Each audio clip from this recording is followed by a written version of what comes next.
Hello everyone, welcome to the Gateway Classes. I am Neeraj Tomar teaching you engineering chemistry. आज हम start करेंगे one shot video lecture जिसमें हम start करेंगे अपना यूनिट 3 से।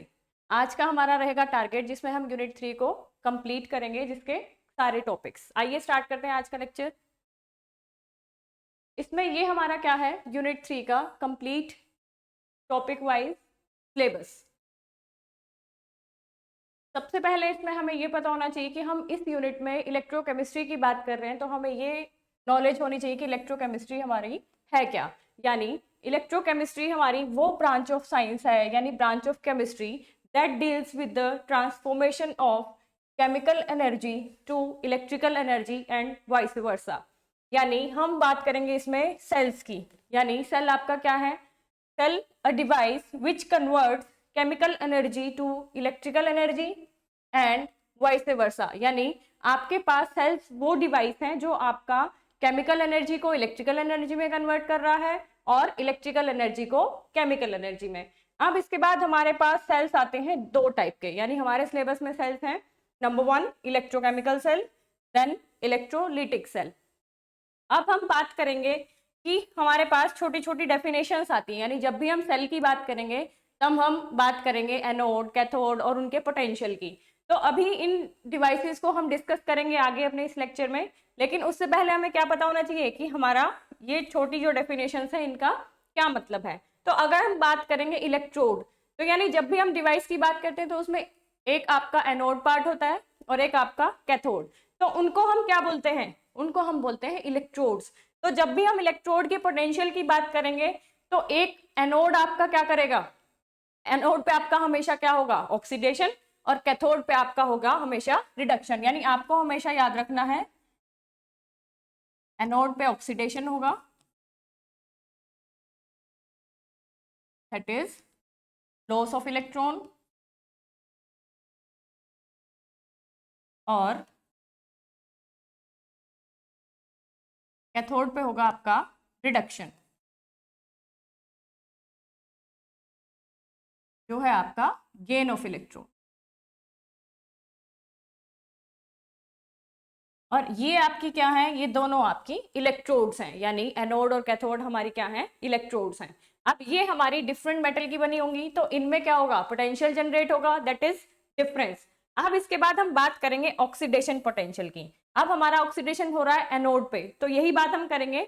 It is the measure of tendency of an electrode to loss electrons और to get oxidise. यानी ये हमारा टेंडेंसी है इलेक्ट्रोड का जिसमें वो क्या करेगी, लॉस ऑफ इलेक्ट्रॉन और to get oxidised is called oxidation potential. यानी ये हमारा कहां पे होगा, एनोड पे। अब अगर हम बात करें रिडक्शन पोटेंशियल की, तो रिडक्शन पोटेंशियल क्या है, it is the measure of tendency of an electrode to gain electron और to get reduced is known as its reduction potential. यानी ये आपका इलेक्ट्रोड का पोटेंशियल है जो आपका क्या करेगी, उसका क्या है, टेंडेंसी टू गेन इलेक्ट्रॉन्स, तो उसकी हम बात करेंगे तब हम बात करेंगे रिडक्शन पोटेंशियल की। अब इसके बाद हम पढ़ लेते हैं सबसे पहले इसमें डिफरेंसेस कि हमारी इलेक्ट्रोकेमिकल सेल क्या होती हैं और हमारी इलेक्ट्रोलिटिक सेल क्या होती हैं। अब हम क्या करते हैं, इलेक्ट्रोकेमिकल सेल को हम वोल्टाइक सेल भी बोलते हैं। अब सबसे पहला डिफरेंस जो आप देंगे वो इनके नेम के अकॉर्डिंग देंगे। यानी सबसे पहले अगर आपसे डिफरेंसेस पूछे जाते हैं कि what are the differences between electrochemical cell and electrolytic cell, तब आप स्टार्ट करेंगे इसके नाम से। यानी पहला आपने क्या देना है कि इसके नाम के बेसिस पे इसको जस्टिफाई करना है। तो हम कहेंगे इलेक्ट्रोकेमिकल सेल क्या है, cell which convert chemical energy to electrical energy. यानी आपने लिखा इलेक्ट्रोकेमिकल, तो ये कन्वर्ट कर रहा है आपका केमिकल एनर्जी को इलेक्ट्रिकल एनर्जी में, लेकिन यहाँ पे क्या है, उसका जस्ट अपोजिट। तो ये सेल्स आपकी क्या कन्वर्ट कर रही हैं, इलेक्ट्रिकल एनर्जी को केमिकल एनर्जी में, cell which convert electrical energy to chemical energy. अब यहाँ पे अगर हम बात करेंगे रिडॉक्स रिएक्शन की, तो हम दोनों में डिस्कस करेंगे कि रिडॉक्स रिएक्शन किस तरीके की होगी। यहाँ पे अगर हम इलेक्ट्रोकेमिकल की बात करेंगे तब हम बताएंगे कि यहाँ पे जो आपकी रिडॉक्स रिएक्शन होती है वो स्पॉन्टेनियस है, दैट इज वो अपने आप फिजिबल है, यानी उसके लिए कोई एक्सटर्नल सोर्स की जरूरत नहीं है। And it is responsible for the production of electrical energy. यानी यहाँ पे आप क्या है, आउटपुट इलेक्ट्रिकल एनर्जी, और ये रिस्पॉन्सिबल है इलेक्ट्रिकल एनर्जी प्रोड्यूस करने के लिए। लेकिन अगर यहाँ पे हम बात करेंगे रिडॉक्स रिएक्शन की, वो स्पॉन्टेनियस नहीं है, उसको हमें क्या करना पड़ता है, इलेक्ट्रिकल एनर्जी प्रोवाइड करनी पड़ेगी उस रिएक्शन को कराने के लिए। अब हम बात करेंगे इलेक्ट्रोड्स के बेसिस पे, यानी आपकी इलेक्ट्रोड्स कैसी होंगी इलेक्ट्रोकेमिकल सेल में और इलेक्ट्रोलिटिक सेल में। अब हम यहाँ पे बात करेंगे कि हमारी इलेक्ट्रोड्स होंगी डिफरेंट यानी डिसिमिलर मटेरियल्स की, यानी यहाँ पे आप मेटल भी लिख सकते हो, यानी मटेरियल आपका कैसा हो सकता है, मेटल। अब अगर हम बात करेंगे यहाँ पे तो इसकी इलेक्ट्रोड्स क्या हो सकती हैं, मे बी सिमिलर और डिसिमिलर। अब हमें बात करनी है इलेक्ट्रोड्स के बाद इलेक्ट्रोलाइट की। अब हम यहाँ पे कहेंगे कि each electrode is dipped in electrolytic solution of its own ion. अब मैं इसको आपको समझाती हूँ एग्जांपल से, कि अगर हम यहाँ पे बात कर रहे हैं कि हमने एक इलेक्ट्रोड लिया जिंक मेटल का, दैट इज Zn, और दूसरा इलेक्ट्रोड हमने लिया कॉपर मेटल का, दैट इज Cu। अब यहाँ पे इलेक्ट्रोलाइट सॉल्यूशन कैसा होगा, यानी जिंक इलेक्ट्रोड डिप्ड होगा उसी के आयनिक सॉल्यूशन में, दैट इज ZnSO4, और अगर कॉपर की बात करेंगे तो उसी के आयनिक सॉल्यूशन होगा कॉपर सल्फेट। अब इसी तरीके से अगर हम बात करेंगे इसमें यानी इलेक्ट्रोलिटिक सेल में, तब हम यहाँ बात करेंगे कि both electrodes are dipped in same electrolytic solution. अभी जब हम लेड एसिड स्टोरेज बैटरी की बात करेंगे तब हम वहां पे बताएंगे कि वहां पे एक ही आपका इलेक्ट्रोलाइट है, दैट इज H2SO4, जिसमें आपकी एनोड और कैथोड दोनों डिप्ड हैं। अब इसके बाद हम यहाँ पे बात करते हैं कि सोल्ट ब्रिज का यूज करते हैं हम सिर्फ इलेक्ट्रोकेमिकल सेल में, सोल्ट ब्रिज का यूज हम यहाँ नहीं करेंगे, यानी इलेक्ट्रोलिटिक सेल में सोल्ट ब्रिज की जरूरत नहीं है। अब हम हमेशा क्या कहते हैं कि हमारा एनोड नेगेटिव टर्मिनल होता है, दैट इज नेगेटिव, और कैथोड हमारा पॉजिटिव। तो यानी इसको आप लिखेंगे anode is negative and cathode is positive.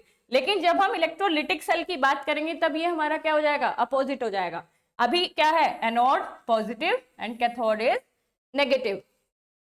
अब हम बात करेंगे इलेक्ट्रॉन्स के मूवमेंट की, कि इलेक्ट्रॉन का मूवमेंट कैसा होगा। तब हम बात करेंगे इलेक्ट्रोकेमिकल सेल में कि electrons move from anode to cathode, यानी हमारा जो सर्किट कंप्लीट होगा वो होगा आपका left to right, that is anode to cathode. अब हम अगर इसकी बात करेंगे तो इलेक्ट्रॉन्स का मूवमेंट क्या होगा, यानी electrons are supplied by battery and enter through cathode and comes out through anode, यानी अब आपका सर्किट कंप्लीट कैसे हो रहा है, कैथोड टू एनोड। अब अगर एग्जाम्पल की बात करें तो इलेक्ट्रोकेमिकल सेल का आपका एग्जाम्पल होगा गैल्वेनिक सेल, और इसका आपका एग्जाम्पल होगा लेड एसिड स्टोरेज बैटरी। अब इसके बाद हम बात करेंगे इलेक्ट्रोकेमिकल सेल और वोल्टाइक सेल, यानी यहाँ पे हम इसकी वर्किंग की बात करेंगे। तो आपको सबसे पहले क्या करना है, ये डायग्राम बनाना है। इसमें आपका क्या है, जैसे मैंने बताया कि आपने क्या लिया, जिंक का इलेक्ट्रोड यानी जिंक मेटल, और यहाँ पे आपने लिया कॉपर मेटल। अब आपने ये चीज देखी कि ये इलेक्ट्रोड जो आपका है ये इसी के आयनिक सॉल्यूशन में डिप्ड है, और ये भी इसका कॉपर का आयनिक सॉल्यूशन यानी CuSO4। अब आप क्या बात करेंगे कि आपने क्या यूज किया, सॉल्ट ब्रिज, यानी जो हमने डिफरेंसेस लिखे हैं स्टेप बाय स्टेप, हमने वही चीजें उसी के बेसिस पे इस डायग्राम को ड्रॉ किया। अब हम क्या कह रहे हैं कि यहाँ पे इलेक्ट्रॉन का मूवमेंट कहाँ है, एनोड टू कैथोड, और एनोड हमारा क्या है, नेगेटिव, और कैथोड क्या है, पॉजिटिव। यानी जो हमने डिफरेंसेस पहले पढ़ लिए उसी के बेसिस पे हमने ये डायग्राम ड्रॉ किया। अब हम क्या करेंगे, अब हम इसकी वर्किंग बताएंगे कि इसकी वर्किंग किस तरीके से होगी। अब किसी भी सेल की वर्किंग के लिए हमने क्या बताया कि एक पार्ट एनोड और दूसरा पार्ट आपका कैथोड, तो आपको रिएक्शंस लिखनी है। तो आप कहां से स्टार्ट करेंगे, एट एनोड। अब आपने रिएक्शन स्टार्ट करनी है एनोड पे, आप रिएक्शन कहां से लिखना शुरू करोगे, जो आपने जिस मेटल का आपने इलेक्ट्रोड बनाया है, यानी एनोड पे जो मेटल आपने लिया है वहां से आप इसको लिखना स्टार्ट करोगे। और हमें क्या पता है कि एनोड पे क्या होता है हमेशा, ऑक्सीडेशन। अब एनोड पे जब ऑक्सीडेशन होगा तो ऑक्सीडेशन क्या है, लॉस ऑफ इलेक्ट्रॉन। तो जैसे ही लॉस ऑफ इलेक्ट्रॉन होगा तो जिंक किस में कन्वर्ट हो जाएगा, जिंक 2+ और +2 इलेक्ट्रॉन, ये हमारा क्या है, लॉस ऑफ इलेक्ट्रॉन। अब इसके बाद क्या आएगा, हम लिखेंगे कैथोड की रिएक्शन।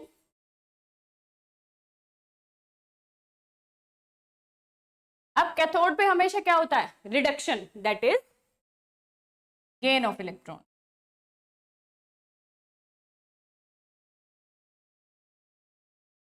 अब आपने ये देखा कि आपका इलेक्ट्रोड क्या है, कॉपर, तो यहाँ पे कॉपर पे क्या आ जाता है ऑलरेडी 2+ चार्ज, और ये जो इलेक्ट्रॉन यहाँ पे लॉस हुआ है ये इलेक्ट्रॉन का यहाँ पे गेन हो जाएगा। यानी हम क्या कह रहे हैं कि यहाँ पे रिडॉक्स रिएक्शन हो रही है, that is oxidation plus reduction. तो ये किस में कन्वर्ट हो जाएगा, आपका कॉपर मेटल में। अब आपने जब एनोड कैथोड की रिएक्शन लिखी, इसके बाद आपको क्या करना है, आपको सेल की ओवरऑल रिएक्शन लिखनी है, या फिर आप कह सकते हो कंप्लीट सेल रिएक्शन। ये आपकी क्या है, हाफ सेल रिएक्शन, यानी जो आपकी ये आपकी हाफ सेल, जो आपकी नेगेटिव हाफ सेल है, और ये आपकी पॉजिटिव हाफ सेल, और ये आपकी इसकी ओवरऑल रिएक्शन यानी कंप्लीट सेल रिएक्शन। अब इसमें आपको क्या करना है, जो आपने एनोड की रिएक्शन लिखी है और जो कैथोड की रिएक्शन लिखी है उन दोनों को एज इट इज ऐड कर देना है बिना चार्ज को लिखे, क्योंकि आपका चार्ज का क्या मतलब है कि अगर मैं इसको यहाँ पे लिखूं तो इसको क्या लिखेंगे, -2 इलेक्ट्रॉन, और आप इन दोनों को ऐड कर रहे हो तो -2 इलेक्ट्रॉन और +2 इलेक्ट्रॉन्स क्या हो जाएंगे, आपस में कैंसिल आउट। तो हम हमेशा क्या लिखते हैं, हम इन चार्ज को नहीं लिखते कभी भी, तो हम क्या लिखेंगे इन रिएक्शन में, एज इट इज, जो हमारा एरो से पहले का पार्ट है पहले उसको लिखेंगे, यानी ये हमारे रिएक्टेंट्स, और इसके बाद हम क्या लिखेंगे, प्रोडक्ट, यानी Zn2+ प्लस Cu, यानी ये हमारी हो गई इलेक्ट्रोकेमिकल सेल की या फिर वोल्टाइक सेल की कंप्लीट सेल रिएक्शन। अब हम स्टार्ट करते हैं अपना नेक्स्ट टॉपिक, जो है हमारी डेफिनेशन इलेक्ट्रोमोटिव फोर्स, जिसको हम क्या कहते हैं, सेल पोटेंशियल भी कहते हैं, और हम इसको शॉर्ट फॉर्म में लिखते हैं ईएमएफ, यानी इलेक्ट्रोमोटिव फोर्स।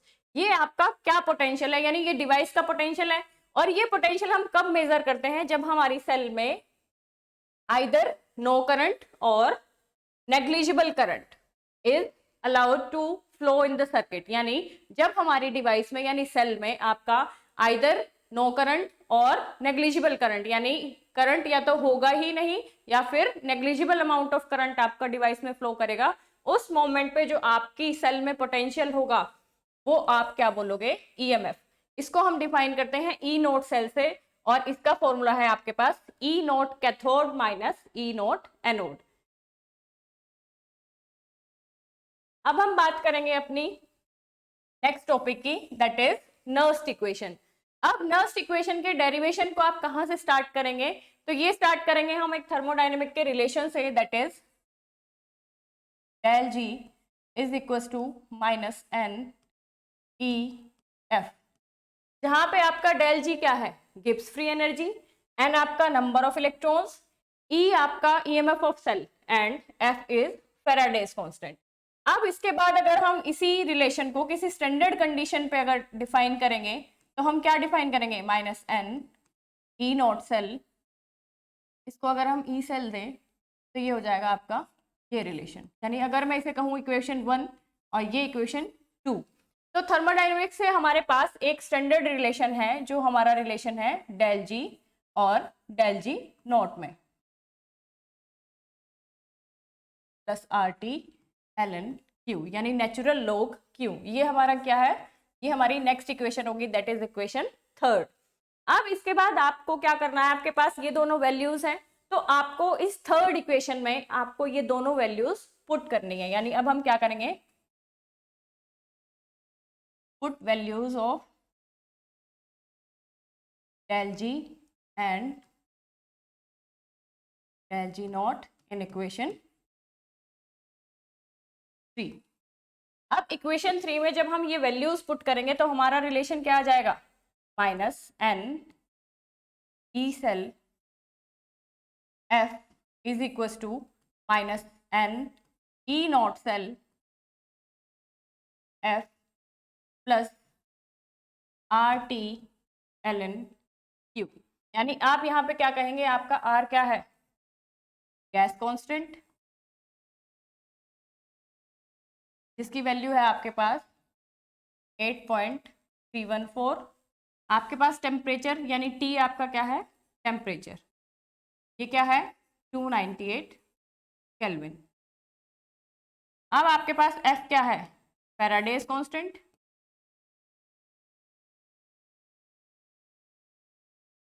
जिसकी वैल्यू है आपके पास 96500। अब आपको क्या करना है, इस रिलेशन को सिंप्लीफाई करना है, यानी अब आपको क्या निकालना है, रिलेशन निकालना है ई सेल और ई नोट सेल में। तो हमारे पास क्या है, ये -n और f एक्स्ट्रा है, यानी अगर हम इस पूरी इक्वेशन को, यानी इस इक्वेशन 4 को डिवाइड कर दें, divide equation 4 by -nf, divide equation 4 by -nf। तो जैसे ही हमने इस इक्वेशन को -nf से डिवाइड किया तो हमारे पास यहाँ पे क्या बचेगा, E cell is equal to E naught cell, और यहाँ पे क्या आ जाएगा, माइनस का साइन आ जाएगा, that is RT upon NF natural log and Q। Q आपका क्या है, कंसंट्रेशन है प्रोडक्ट अपॉन रिएक्टेंट्स, यानी Q is equal to concentration of products upon concentration of reactants.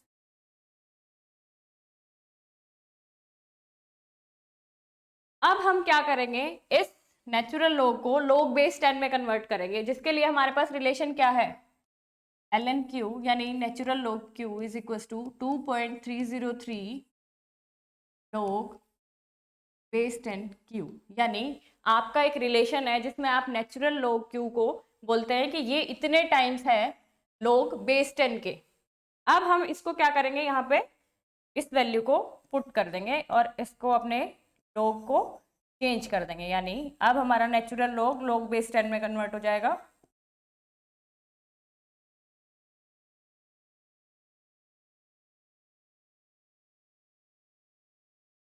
यहाँ पे हम करेंगे 2.303 log बेस 10 Q। अब हमारे पास क्या है, ये रिलेशन है और हमारे पास ये सारी वैल्यूज हैं। अब हम क्या करेंगे, ये सारी वैल्यूज पुट कर देंगे।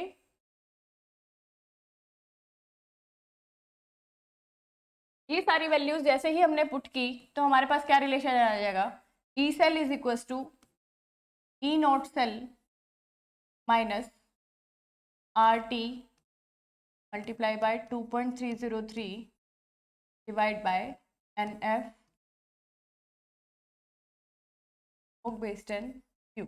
अब क्या करेंगे, यहाँ पे R की वैल्यू हमें पता है जो गैस कांस्टेंट है, T हमें टेम्परेचर पता है जो हमारे पास है standard, that is 298 kelvin, F की वैल्यू हमें पता है, तो हम यहाँ पे सारी वैल्यूज पुट कर देंगे जो हमें पता है। तो यहाँ पे हमारा रिलेशन क्या आ जाएगा, ई सेल और ई नोट सेल में एक रिलेशन आ जाएगा। R की वैल्यू है 8.314 multiply by temperature 298 multiply by 2.303 divide bye n की वैल्यू आपके पास n ही रहेगी। ये जब हम न्यूमेरिकल सोल्व करेंगे तब हमें यहाँ पे नंबर ऑफ इलेक्ट्रॉन्स यानी चार्ज पता चलेगा कि हमारे पास n की वैल्यू कितनी है, 96500 log बेस 10। अब हम Q को भी रिप्लेस कर देते हैं P अपॉन R, यानी जब भी हम कंसंट्रेशन लिखते हैं तो हम इस तरीके से ब्रैकेट लगा के लिखते हैं, इसलिए हमने क्या किया P अपॉन R, यानी concentration of product upon concentration of reactant. तो अब ये रिलेशन हमारे पास आ गया है, E cell is equal to E naught cell. अब आप ये देख रहे हो कि यहाँ पे ये जितना भी आपका ये वैल्यू है, ये वैल्यू आपकी क्या आएगी, न्यूमेरिक वैल्यू आएगी। अब न्यूमेरिक वैल्यू आपके पास ये आएगी 0.0591 डिवाइड बाय n, यानी जब आप इस कंप्लीट को सोल्व करेंगे तो आपके पास ये वैल्यू आएगी और ये आपका नर्स्ट इक्वेशन का डेरिवेशन कंप्लीट। अब जब भी आपसे न्यूमेरिकल पूछा जाएगा तो आप कंप्लीट इस रिलेशन को direct as it is use कर सकते हैं, यानी वो हमसे क्या पूछता है, EMF of cell that is electromotive force, और इसमें रिलेशन क्या है हमें पता होना चाहिए, ई नोट सेल जो हम कैलकुलेट कर लेंगे। ई नोट सेल का हमने पहले फॉर्मूला पढ़ लिया, that is E naught cathode minus not anode. अब जैसे ही हमारे पास ये सारी वैल्यूज आ जाएंगी तब हम क्या कर सकते हैं, अपने न्यूमेरिकल को सोल्व कर सकते हैं। एक न्यूमेरिकल हम सोल्व कर लेते हैं अभी। अब यहाँ पे आपका क्या रहेगा, आपसे पूछा है कंसीडर अ सेल रिएक्शन, यानी ये सेल रिएक्शन आपको गिवन है। अब जैसे ही ये सेल रिएक्शन हमें गिवन है तो हमें ये चीज समझ आ जाना चाहिए कि इसमें क्या पार्ट हमारा एनोड है और क्या पार्ट हमारा कैथोड है। तो अगर आपको ये टू लाइंस विजिबल है, इस टू लाइन से आपको ये समझ में आ जाना चाहिए कि इसका इधर वाला पार्ट यानी इसका लेफ्ट साइड पार्ट आपका क्या है, यानी जिंक कन्वर्ट हो रहा है आपका जिंक 2+। तो ये आपका क्या हो गया, एनोड।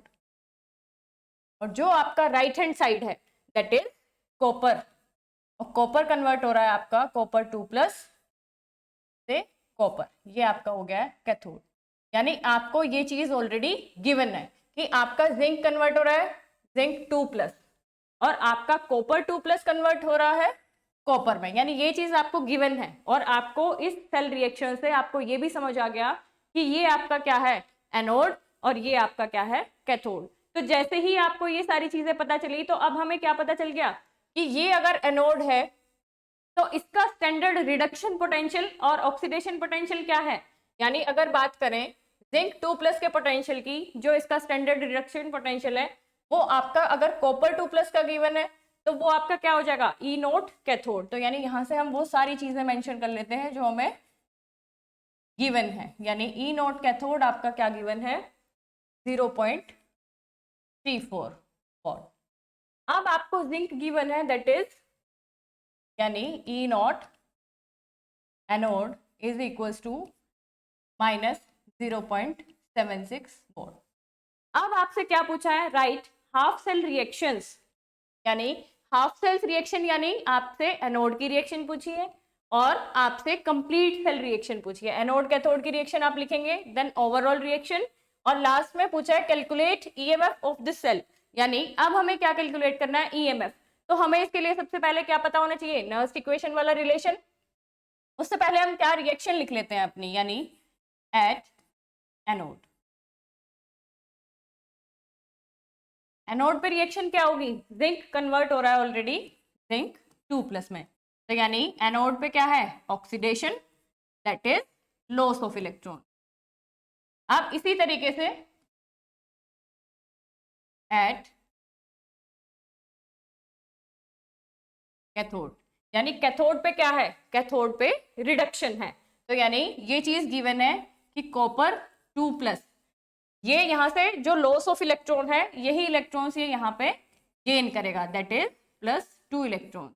तो ये आपका कन्वर्ट हो गया कॉपर में, यानी आपको ये रिलेशन ऑलरेडी गिवन है कि कॉपर 2+ आपका कन्वर्ट हो रहा है कॉपर में। तो आपको क्या पता चला कि ये ऑलरेडी 2+ स्टेट में है और जैसे ही इसने 2 इलेक्ट्रॉन्स गेन किए जो यहाँ पे लॉस हुआ तो ये आपका क्या हो गया, नेचुरल कॉपर की स्टेट में आ गया। अब आपको इसके बाद क्या लिखनी है, ओवरऑल रिएक्शन। अब ओवरऑल रिएक्शन हम इसी की पहले भी लिख चुके हैं, तो हमने पहले लिखा जिंक प्लस कॉपर 2+, और ये कन्वर्ट हो जाएगा आपका Zn2+ प्लस Cu, यानी जिंक 2+ में और ये आपका कॉपर में। अब ये रिएक्शन लिखनी आपको जरूरी भी है। अगर आपसे इसमें क्वेश्चन में आपसे ये नहीं पूछता है कि right half cell and complete cell reaction, तो भी आपको ये रिएक्शन लिखनी जरूरी है, क्योंकि जैसे ही आपको ये रिएक्टेंट, ये प्रोडक्ट और ये रिएक्टेंट आपको पता होंगे कि क्या है, तब आप लिख पाएंगे कि हम उसकी कंसंट्रेशन किस तरीके से डिफाइन करेंगे। तो अगर Q की वैल्यू हमें निकालनी है तो हम क्या करेंगे, इस तरीके से लिख लेंगे कि दोनों प्रोडक्ट की कंसंट्रेशन और ये दोनों रिएक्टेंट की कंसंट्रेशन। अब हम क्या करेंगे, नर्स्ट इक्वेशन का रिलेशन लिख लेंगे that is E cell is equal to E naught cell minus 0.0591 divide by N. अब हम इसके बाद लिखेंगे इसमें log Q।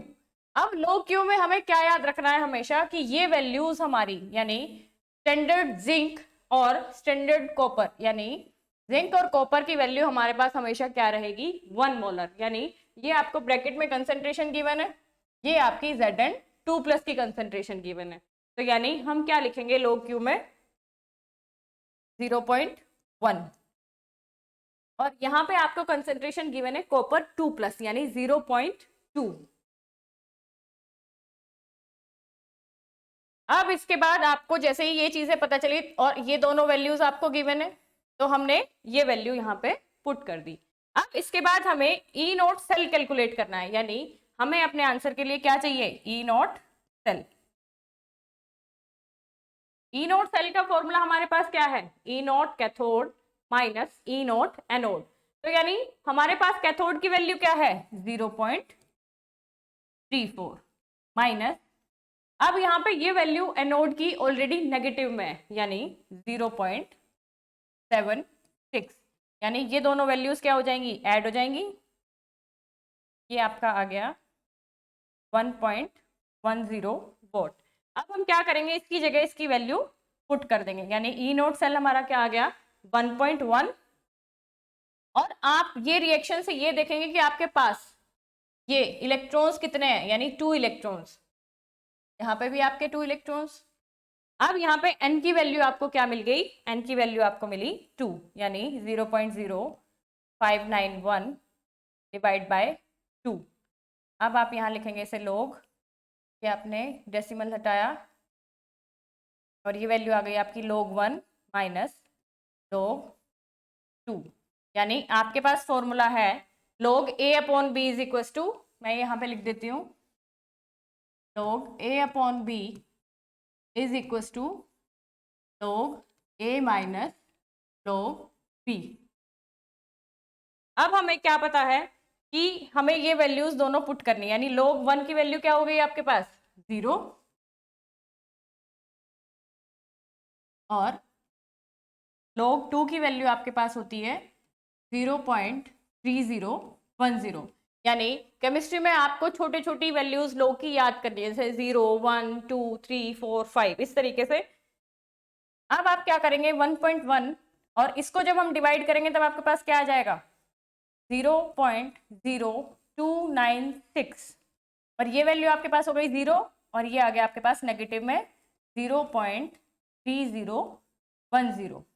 अब हम इसको जब सॉल्व करेंगे तब ये वैल्यू क्या आ जाएगी, ये वैल्यू हमारे पास आ जाएगी 1.1 माइनस माइनस और ये भी माइनस, तो ये दोनों क्या हो जाएंगे प्लस, और हम इन दोनों की क्या करेंगे मल्टीप्लाई, यानी 0.0296 मल्टीप्लाई बाय 0.3010।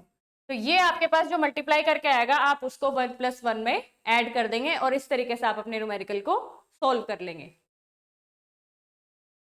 अब हम बात करते हैं लेड एसिड स्टोरेज बैटरी, यानी ये हमारा सबसे इंपॉर्टेंट टॉपिक है इस यूनिट में, जो हमेशा हर साल आता ही आता है।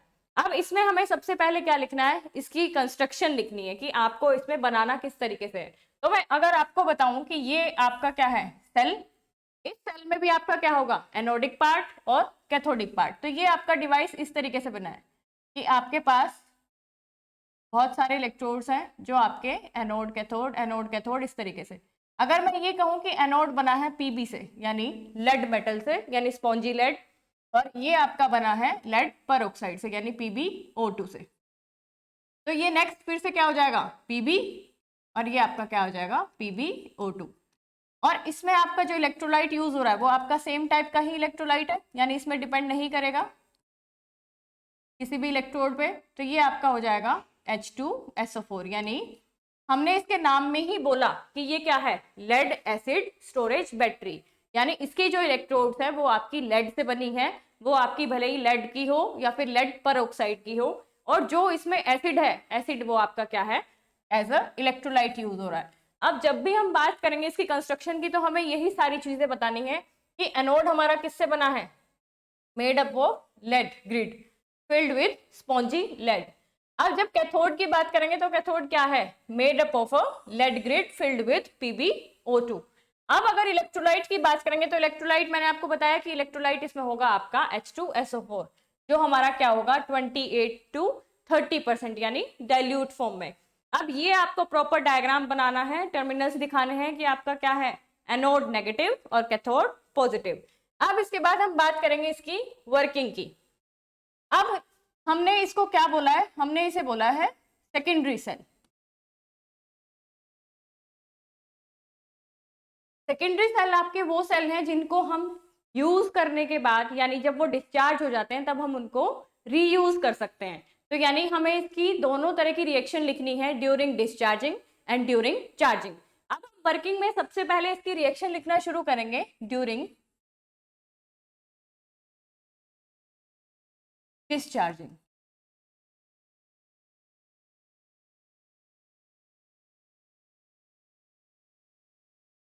डिस्चार्जिंग का मतलब ये है कि जब हम डिवाइस को यूज कर रहे हैं, यानी सेल को यूज कर रहे हैं, तब उस कंडीशन में आप क्या लिखेंगे, सेल की बात हो रही है तो as it is at anode, यानी रिएक्शंस लिखनी है हमें। तो रिएक्शन हम क्या लिखेंगे, सेम, पहले एनोड पे जैसे हमने अब तक लिखी है, फिर लिखेंगे एट कैथोड। अब जब हम एनोड की बात करेंगे तो एनोड, मैंने बताया कि एनोड हमारा बना है लेड से, यानी हमें रिएक्शन शुरू करनी है लेड से।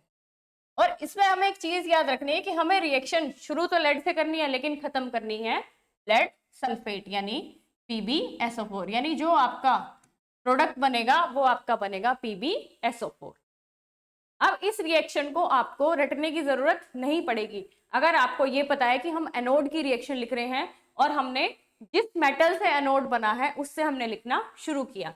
अब हमें ये पता है कि Pb से हमने PbSO4 बनाया और ये एनोड की रिएक्शन है, तो एनोड पे हमेशा क्या होगा, ऑक्सीडेशन। तो यानी हम क्या कह सकते हैं, लॉस ऑफ 2 इलेक्ट्रॉन्स, क्योंकि हमारा Pb+2 स्टेट में है और SO4 2 नेगेटिव स्टेट में है।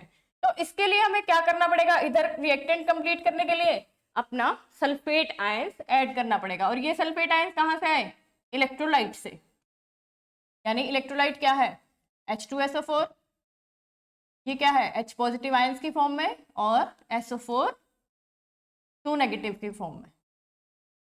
तो हम अब क्या कहेंगे कि कैथोड की रिएक्शन हमें कैसे लिखनी है, कैथोड पे हमारा कैथोड बनी है PbO2 से। अब इसके लिए भी हमें क्या याद रखना है कि ये रिएक्शन हमारी तब कंप्लीट होगी जब हमारा बाय प्रोडक्ट क्या बनेगा, PbSO4। और यहां पे क्या मिलेंगे, 2 water molecules plus energy, that is 2H2O plus energy. अब जैसे ही ये रिएक्शन का आउटपुट हमें पता है तो हम इनपुट में क्या ले सकते हैं, जो चीजें हमारे पास इधर हैं और इधर नहीं है। अब हम क्या लिखेंगे कि PbO2 तो है और PbO2 से क्या बनाया, PbSO4, तो यानी सल्फेट आयंस यहाँ पे ऐड करने ही पड़ेंगे। अब अगर हम देखें कि यहाँ पे हमने वाटर मॉलिक्यूल भी बनाया, अब वाटर मॉलिक्यूल्स में हमारे पास हाइड्रोजन है और इलेक्ट्रोलाइट से हमारे पास क्या है, H पॉजिटिव आयंस। तो हमें कितने H पॉजिटिव आयंस ऐड करने हैं वो हम यहाँ से चेक करके देख लेंगे कि हमारे पास 4H पॉजिटिव आयंस इधर ऐड करने पड़ेंगे, तब जाके वो 2H2 की फॉर्म में उस तरफ एज अ प्रोडक्ट बने हैं। अब हमें ये पता है कि ये क्या है, लॉस ऑफ इलेक्ट्रॉन। तो जैसे ही नंबर ऑफ इलेक्ट्रॉन्स लॉस हुए, सेम नंबर ऑफ इलेक्ट्रॉन्स आपके कैथोड पे ऐड हो जाएंगे। अब ये रिएक्शन आपका कंप्लीट। अब जैसे ही एट एनोड और एट कैथोड की आपने रिएक्शन लिख ली कि किस टर्मिनल पे क्या रिएक्शन हो रही है, इसके बाद हम क्या लिखेंगे, ओवरऑल रिएक्शन। अब ओवरऑल में आपको कुछ भी नहीं करना है, एज इट इज ऊपर की इक्वेशन और नीचे की सेल की इक्वेशन को दोनों को ऐड कर देंगे, जो कि Pb प्लस PbO2 प्लस, अगर हम ये देखें कि यहाँ पे सल्फेट आयंस ऊपर भी हैं और नीचे भी हैं तो हम क्या लिख सकते हैं, 2SO4 2 माइनस, और यहाँ पे आपका क्या है प्लस 4H पॉजिटिव। चार्ज को नहीं लिखेंगे किसी भी उसमें ओवरऑल रिएक्शन में। इसके बाद आपके पास क्या आ गया, यहाँ पे आपका PbSO4 है और यहाँ भी आपका PbSO4 है, तो इसको कंबाइन करके लिख देंगे, यानी 2PbSO4। अब इसके बाद वहां पे आपका चार्ज है दैट इज 2 इलेक्ट्रॉन्स, उसको हम नहीं लिखेंगे। फिर इसके बाद प्लस 2H2O प्लस एनर्जी। अब ये हमारी क्या हुई, ड्यूरिंग डिस्चार्जिंग की कंप्लीट रिएक्शन, यानी हमें ये पता चल गया कि सेल एनोड पे किस तरीके से काम कर रही है और कैथोड पे किस तरीके से। यानी ड्यूरिंग डिस्चार्जिंग ये डिवाइस हमारा काम करेगी इलेक्ट्रो केमिकल सेल की तरह, यानी इस पे एनोड आपका क्या है, नेगेटिव, और कैथोड आपका पॉजिटिव। अब हम जब बात करेंगे ड्यूरिंग चार्जिंग की, यानी अब हम डिवाइस डिस्चार्ज हो गई, जब उसके बाद वो चार्जिंग करना शुरू करेगी तब उसकी रिएक्शंस किस तरीके की होंगी, तब हम क्या करेंगे, ड्यूरिंग चार्जिंग। ड्यूरिंग चार्जिंग में हम एज इट इज लिखेंगे एट एनोड।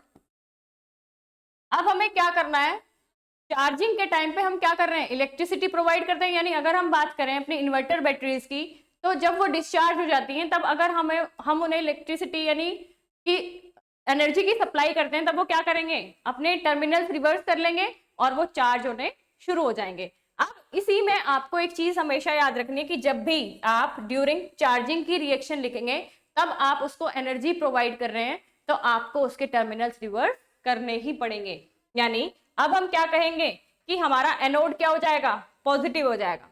तो यानी जो हमारी कैथोड की रिएक्शन है अब हमें वो कहाँ लिखनी है, हमारी एनोड की रिएक्शन में। यानी आपको एनोड में लिखनी है कैथोड की रिएक्शन, और वो भी कैसे, रिवर्स करके। यानी इसके जो आपके पास प्रोडक्ट्स हैं उसको आप कैसे लिखोगे, इसके रिएक्टेंट की तरह लिखोगे। यानी Pb SO4 plus 2H2O plus energy that gives PbO2 plus SO4 2 minus plus 4H positive plus 2 electron. अब हमने एक चीज देखी कि यहाँ पे हम एनोड की रिएक्शन लिख रहे हैं और यहाँ पे हम एज इट इज लॉस दिखा रहे हैं, दैट इज हमारी रिएक्शन बिल्कुल सही है। अगर हमने सिर्फ टर्मिनल रिवर्स करके रिएक्शन एज इट इज लिख दी तो हमारी रिएक्शन गलत हो जाएगी, क्योंकि हमारे सिर्फ टर्मिनल्स रिवर्स हुए हैं, यानी उनके साइन चेंज हुए हैं, लेकिन उस पर प्रोसेस वही होगा जो हमारा अभी तक होता हुआ है, दैट इज एनोड पे हमेशा क्या होगा आपका, oxidation, that is loss of electron.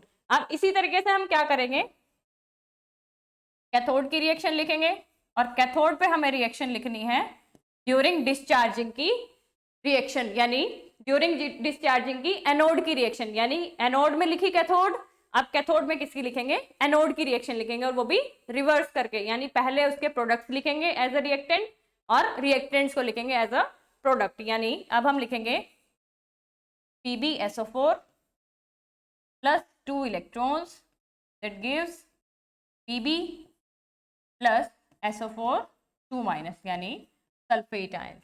अब इसके बाद आपको एज इट इज इसकी क्या लिखनी है, ओवरऑल रिएक्शन।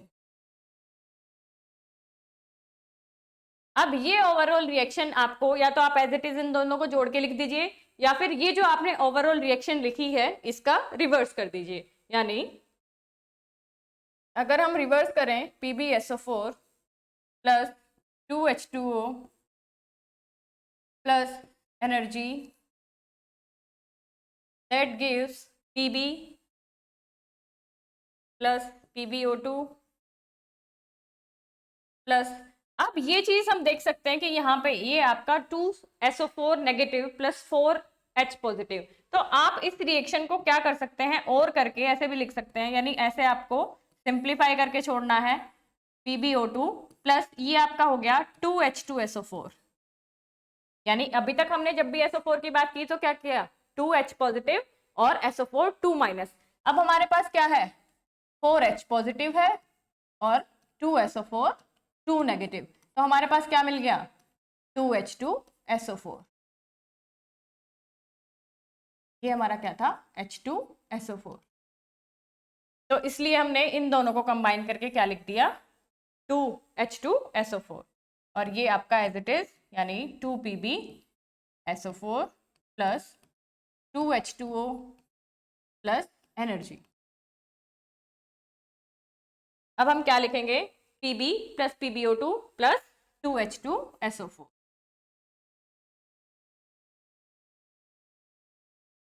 ये हमारी लेड एसिड स्टोरेज की रिएक्शंस कंप्लीट। यानी सबसे पहले हमने क्या लिखा, इसका कंस्ट्रक्शन लिखने के बाद हमने डायग्राम ड्रॉ किया जिसमें हमने बताया कि हमारी एनोड किस मेटल से बनी है, कैथोड किस मेटल से बनी है और इलेक्ट्रोलाइट हमारा क्या है। इसके बाद हमने वर्किंग में इसके 2 स्टेप्स देने हैं, ड्यूरिंग डिस्चार्जिंग और उसके बाद ड्यूरिंग चार्जिंग, यानी पहले डिवाइस डिस्चार्ज हुई देन चार्जिंग। तो डिस्चार्जिंग में आपने एनोड से रिएक्शन लिखनी शुरू की, और एनोड किससे बना है, पीबी मेटल से। इसी तरीके से कैथोड की रिएक्शन लिखनी शुरू करी, वो बना है आपका PbO2 से, और आपका फाइनल आउटपुट दोनों रिएक्शन में क्या आएगा, PbSO4।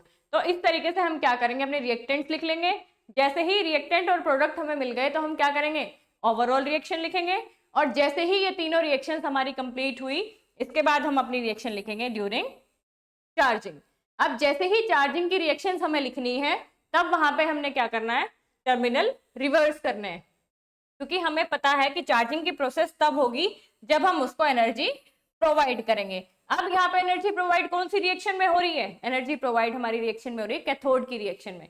अब कैथोड की रिएक्शन को आपको एनोड पे लिखना है, और टर्मिनल्स यानी आपको रिएक्टेंट प्रोडक्ट में कन्वर्ट करने हैं और प्रोडक्ट रिएक्टेंट में। तो इसी तरीके से हमने एनोड की रिएक्शन लिखी, इसी तरीके से कैथोड में एनोड की रिएक्शन लिखी, और दोनों को ऐड करके ओवरऑल रिएक्शन। इसके बाद बात करेंगे हम कोरोजन की, यानी हमारा टॉपिक आता है नेक्स्ट कोरोजन। अब कोरोजन हमें पता है कि कोरोजन है क्या, यानी इसमें हमारा क्या हो रहा है, corrosion is a process of gradual destruction और deterioration of metal by chemical electrochemical attack of environment. यानी यहाँ पे आपका क्या हो रहा है कि आपके एनवायरमेंटल फैक्टर्स हैं जो हमारे मेटल को डिग्रेड कर रहे हैं, यानी डिस्ट्रॉय कर रहे हैं, यानी उसमें उसका कंसंट्रेशन क्या हो रहा है, कम होता जा रहा है। अब इसके हमारे एग्जांपल्स क्या हैं, रस्टिंग ऑफ आयरन,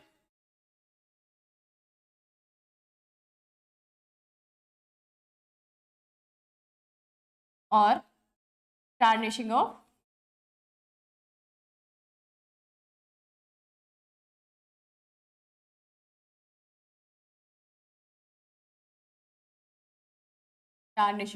सिल्वर, यानी सिल्वर जो हमारा ब्लैक होना शुरू हो जाता है, that is corrosion of silver, जिससे हम बोलते हैं टार्निशिंग ऑफ सिल्वर। और जब लोहे में जंग लगना शुरू होता है, that is rusting of iron. अब इसका रीजन क्या है, यानी ये कोरोजन होता क्यों है। अब हमें ये पता है कि हमारे मेटल्स नेचुरली मेटल ओर की फॉर्म में होते हैं, यानी ओर्स ऑफ मेटल ओर्स। अब मेटल ओर से हम क्या करते हैं, एक्सट्रैक्शन करते हैं।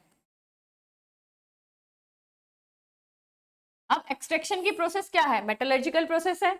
उसमें हमने क्या किया, हाई एनर्जी प्रोवाइड की और प्योर मेटल एक्सट्रैक्ट किया। अब जैसे ही प्योर मेटल एक्सट्रैक्ट होगा, तब हमें ये पता है कि मेटल और क्या है,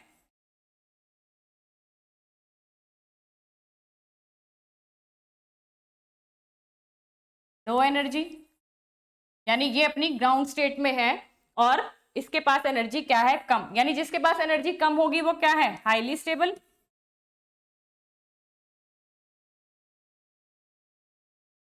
अब ये क्या है, एनर्जी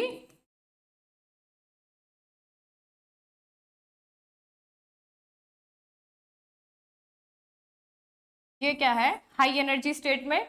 और जो भी हाई एनर्जी स्टेट में होगा वो क्या होगा, लेस स्टेबल होगा। अब ये क्या करेगा, अपनी ओरिजिनल फॉर्म में वापस जाने की कोशिश करेगा, यानी ये अब क्या करेगा, अपनी स्टेबल फॉर्म में जाने की कोशिश करेगा। तब इसमें क्या होगा, अगर एनवायरमेंटल फैक्टर इसको अफेक्ट करेंगे, तब ये क्या हो जाना शुरू हो जाएगा, कोरोजन इस मेटल का होना स्टार्ट हो जाएगा। अब ये प्रोसेस हमें पता होनी चाहिए कि कोरोजन होता क्यों है, क्योंकि हमारे पास क्या है, नेचुरल स्टेट में मेटल ओर्स हैं। वो मेटल ओर्स हमने क्या किया, उनका एक्सट्रैक्शन करके, दैट इज मेटलर्जिकल प्रोसेसेस के थ्रू प्योर मेटल में उनको कन्वर्ट करने की कोशिश की। जैसे ही वो प्योर मेटल्स की फॉर्म में है, तो वो वापस मतलब लेस स्टेबल फॉर्म में है। तो कोई भी सब्सटेंस जो नेचर में है और लेस स्टेबल है, तो हाई एनर्जी उसके पास है, तो वो क्या करेगा, अपनी ग्राउंड स्टेट में जाने की कोशिश करेगा और हाईली स्टेबल होने की कोशिश करेगा। इसी बीच जो एनवायरमेंटल फैक्टर्स के इंपैक्ट उस पर होंगे, तो वो क्या होना शुरू हो जाएगा, कोरोइड होना शुरू हो जाएगा। अब इसके बाद हमारे पास आता है फैक्टर्स कि क्या क्या फैक्टर्स अफेक्ट करेंगे कोरोजन को। सबसे पहला है नेचर ऑफ द मेटल, यानी जिस मेटल का एनवायरमेंट के फैक्टर्स के साथ, यानी ऑक्सीजन, वाटर, मॉइस्चर, जो भी फैक्टर्स हैं, कोई भी केमिकल है, उसके कॉन्टेक्ट में जब वो आएगा, तब उस मेटल की प्रॉपर्टीज पे डिपेंड करेगा कि वो कितना इजीली कोरोड होगा या नहीं। तो सबसे पहला नेचर ऑफ मेटल, दूसरा क्या है नेचर ऑफ एनवायरमेंट, यानी कैसे एनवायरमेंट में हमारा मेटल है उस पे डिपेंड करेगा कोरोजन। यानी ये आपके दो फैक्टर्स हैं। सबसे पहले अगर हम बात करें nature of metal, nature of metal में भी हम तीन चीजें डिस्कस करेंगे। सबसे पहला उस मेटल की पोजीशन, और पोजीशन कहाँ, गैल्वेनिक सीरीज में। यानी गैल्वेनिक सीरीज आपकी मेटल की सीरीज है जिसमें आप टॉप टू बॉटम मेटल्स को अरेंज करते हो उनकी रिएक्टिविटी के बेसिस पे। अब जैसे ही हम रिएक्टिविटी की बात करेंगे तब हम बात करेंगे कि जो हाईली रिएक्टिव मेटल्स हैं वो हमारे बिहेव करेंगे एनोड की तरह, और जो लेस रिएक्टिव है वो बिहेव करेंगे कैथोड की तरह। अब अगर हम बात करेंगे यही कि गैल्वेनिक सीरीज में मेटल की पोजीशन क्या है, तो अगर हम बात करें कोरोजन की, तो कोरोजन को हम इलेक्ट्रोकेमिस्ट्री में क्यों पढ़ रहे हैं, इसके पीछे का एक रीजन है कि जहां पे भी आपका मेटल में कोरोजन होना स्टार्ट होगा तब वहां पे आपका पोटेंशियल जनरेट जरूर होगा। यानी एक पार्ट आपका उसी मेटल का एनोड की तरह बिहेव करेगा और रिमेनिंग पार्ट आपका कैथोड की तरह। तो जैसे ही वहां पे पोटेंशियल डिफरेंस सेटअप हुआ तो आपका एनोडिक पार्ट क्या होना शुरू हो जाएगा, कोरोइड होना शुरू हो जाएगा रादर देन कैथोडिक पार्ट। तो इसीलिए हमने बात की position of metals in galvanic series. अब जो आपके हाईली रिएक्टिव हैं, हाईली रिएक्टिव मेटल्स हैं वो आपके बिहेव करेंगे एनोड की तरह, और लेस रिएक्टिव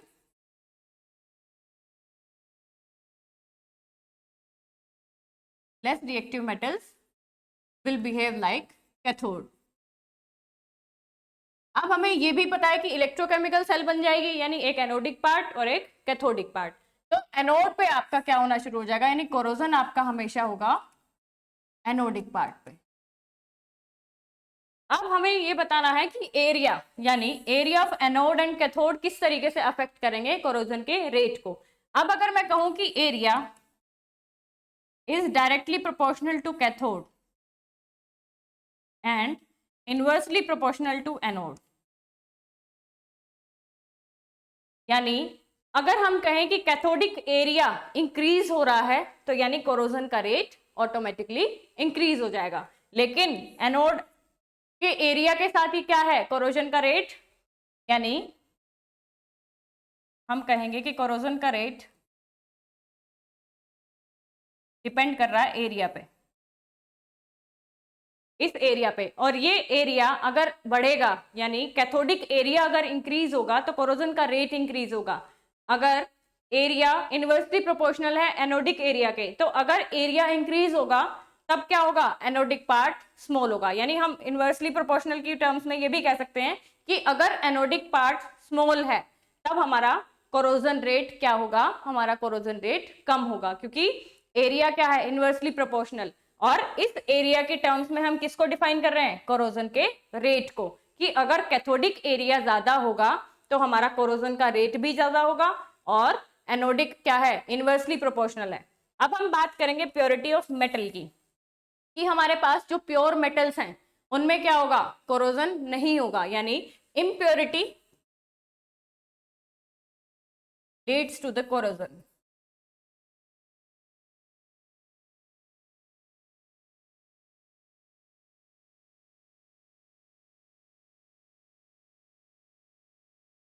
अब इसके बाद हम बात करेंगे गैल्वेनिक सीरीज की। जैसे मैंने आपको बताया कि हम टॉप टू बॉटम क्या करते हैं, अपने मेटल्स को अरेंज करते हैं। अब अगर हम बात करें इन मेटल्स की, तो टॉप टू बॉटम आपका क्या है, रिएक्टिविटी डिक्रीज हो रही है। और जैसे ही रिएक्टिविटी डिक्रीज हो रही है तो हम कह सकते हैं कि ये अबव मेटल्स आपके क्या हैं, बिहेव करेंगे लाइक एनोड, और ये बिलो क्या है, एज अ कैथोड। अब इसके बेसिस पे हम आगे की प्रॉपर्टीज भी डिस्कस करेंगे कि अगर हम बात करें नेचर ऑफ एनवायरनमेंट की, कि एनवायरनमेंट किस तरीके से अफेक्ट करेगा कोरोजन को। तो अगर हम टेम्परेचर की बात करें तो अगर टेम्परेचर राइज करेंगे तो कोरोजन इंक्रीज होगा, यानी temperature directly proportional to corrosion, यानी टेम्परेचर इंक्रीज हुआ तो कोरोजन भी इंक्रीज होगा। इसी तरीके से अगर ह्यूमिडिटी में और कोरोजन में रिलेशन देना है तो विद ह्यूमिडिटी कोरोजन इंक्रीज हो जाएगा, यानी जैसे ही आपका ह्यूमिडिटी का फैक्टर इंक्रीज हुआ वैसे ही आपका कोरोजन इंक्रीज हो गया। इसी तरीके से मॉइस्चर भी आपका डायरेक्टली प्रोपोर्शनल है कोरोजन के। तो आप इस तरीके से इनमें एक एक लाइन डिफाइन कर सकते हैं, और ये आप हेडिंग मेंशन करने के बाद। अब अगर पीएच की बात करें तो पीएच एसिडिक में, यानी एसिडिक पीएच में आपका कोरोजन ज्यादा होगा रादर देन बेसिक। बेसिक में आपका क्या होगा, लेस। अब अगर यही हम बात करें कि presence of impurities and suspended particles in atmosphere, यानी अगर एटमॉस्फेयर में इम्प्योरिटीज हैं, यानी कोई भी गैसियस फ्यूम है, कोई भी एसिड है, या सस्पेंडेड पार्टिकल्स हैं लाइक NaCl या Na2SO4, इनकी प्रेजेंस में क्या होगा, कोरोजन इंक्रीज हो जाएगा, यानी कोरोजन का रेट इंक्रीज हो जाएगा। ये कोरोजन के लिए क्या है, एज अ मीडियम बिहेव करेंगे। अब इसके बाद हम बात करेंगे टाइप्स ऑफ कोरोजन, यानी कोरोजन कितने टाइप्स के हैं। अब अगर बात करें हम दो टाइप्स की, ड्राई कोरोजन और वेट कोरोजन। अब ड्राई कोरोजन की हमें पहली कंडीशन ये बतानी है कि एक ड्राई कंडीशन में होगा और ये आपका वेट कंडीशन में।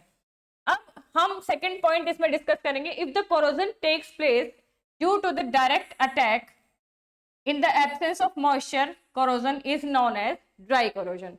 अगर इसकी बात करें तो हम कहेंगे if the corrosion takes place due to electrochemical attack in presence of moisture, यानी अभी तक हमने क्या कहा, मॉइस्चर की एब्सेंस में, और a conducting medium, corrosion is known as wet corrosion.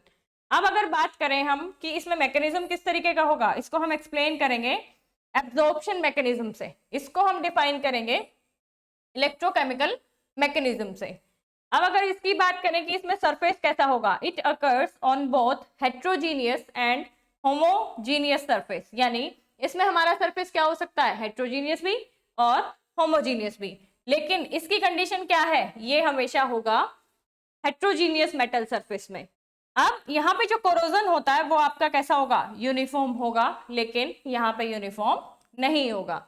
अब इसके बाद हम बात करेंगे इसकी प्रोसेस की, ये कैसी प्रोसेस है, it is a slow process, यानी ड्राई कोरोजन को आप क्या कहेंगे कि वो आपका स्लो प्रोसेस है, और वेट कोरोजन आपका क्या है, फास्ट प्रोसेस है। अब अगर इसी की बात करें कि कोरोजन आपका एक्यूमुलेट कहाँ होगा, यानी corrosion products accumulate at the place where corrosion occurs, यानी हम क्या कह रहे हैं कि हमारा कोरोजन कहाँ होता है, एनोड पे, तो एनोड पे ही इसका कोरोजन प्रोडक्ट एक्यूमुलेट होगा, यानी इकट्ठा होगा। अब अगर इसकी बात की जाए तो आपका ये क्या कहाँ होगा, यानी corrosion takes place at anode but products accumulate near the cathode, यानी वेट कोरोजन में आपका क्या होता है कि कोरोजन होगा आपका एनोड पे, लेकिन कोरोजिव प्रोडक्ट्स जो आपके बनेंगे, यानी जो प्रोडक्ट आपके बन रहे हैं जिनसे कोरोजन हो रहा है, वो आपके कहाँ एक्यूमुलेट होंगे, वो आपके कैथोड पे एक्यूमुलेट। अब इसके बाद आती है क्लासिफिकेशन ऑफ कोरोजन, यानी हमें क्लासिफाई करना है कि कोरोजन के कितने टाइप्स हैं।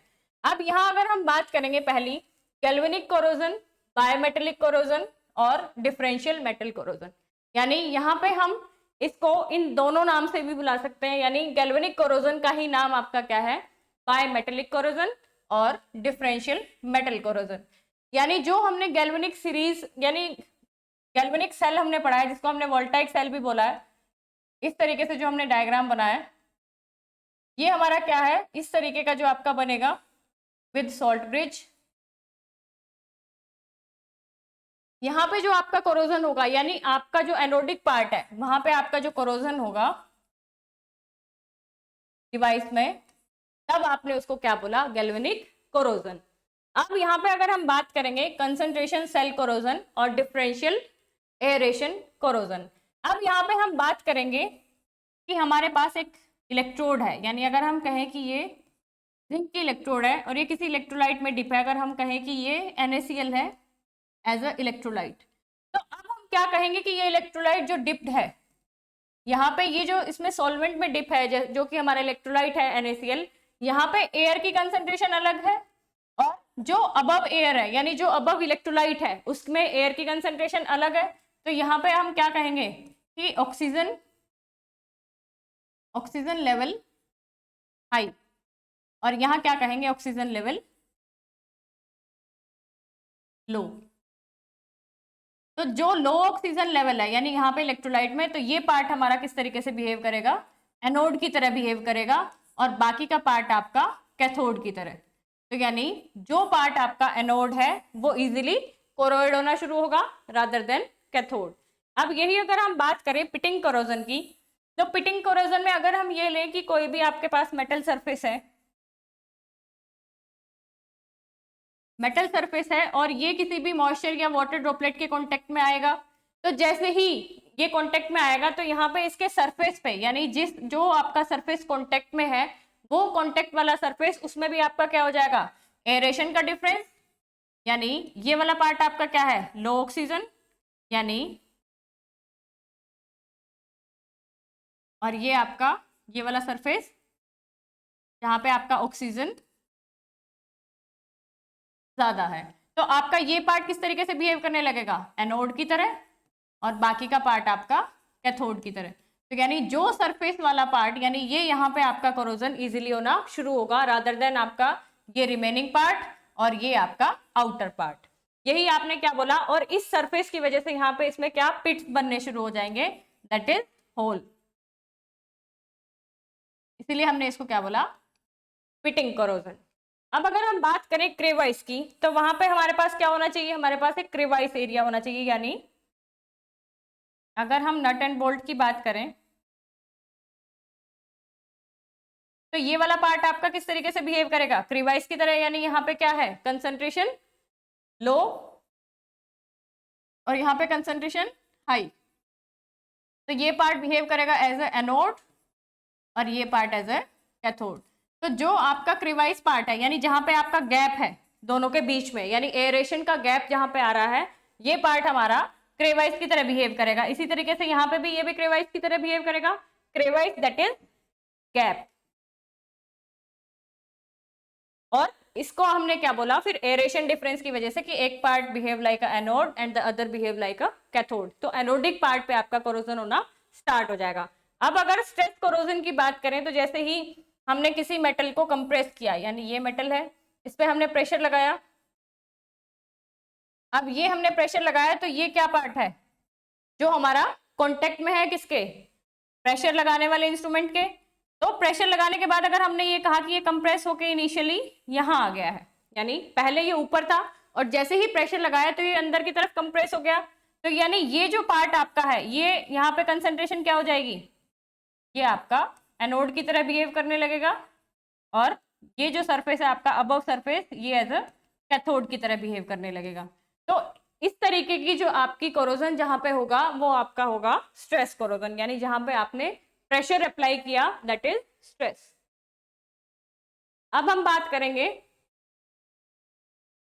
वेट थ्योरी ऑफ कोरोजन, यानी कोरोजन की थ्योरी, यानी जो हम वेट कोरोजन बात कर रहे हैं यानी जो हमारा मॉइस्चर की प्रेजेंस में हो रहा है उसको हम उस थ्योरी को किस तरीके से हम डिफाइन करेंगे, यानी उसका कंसेप्ट है क्या।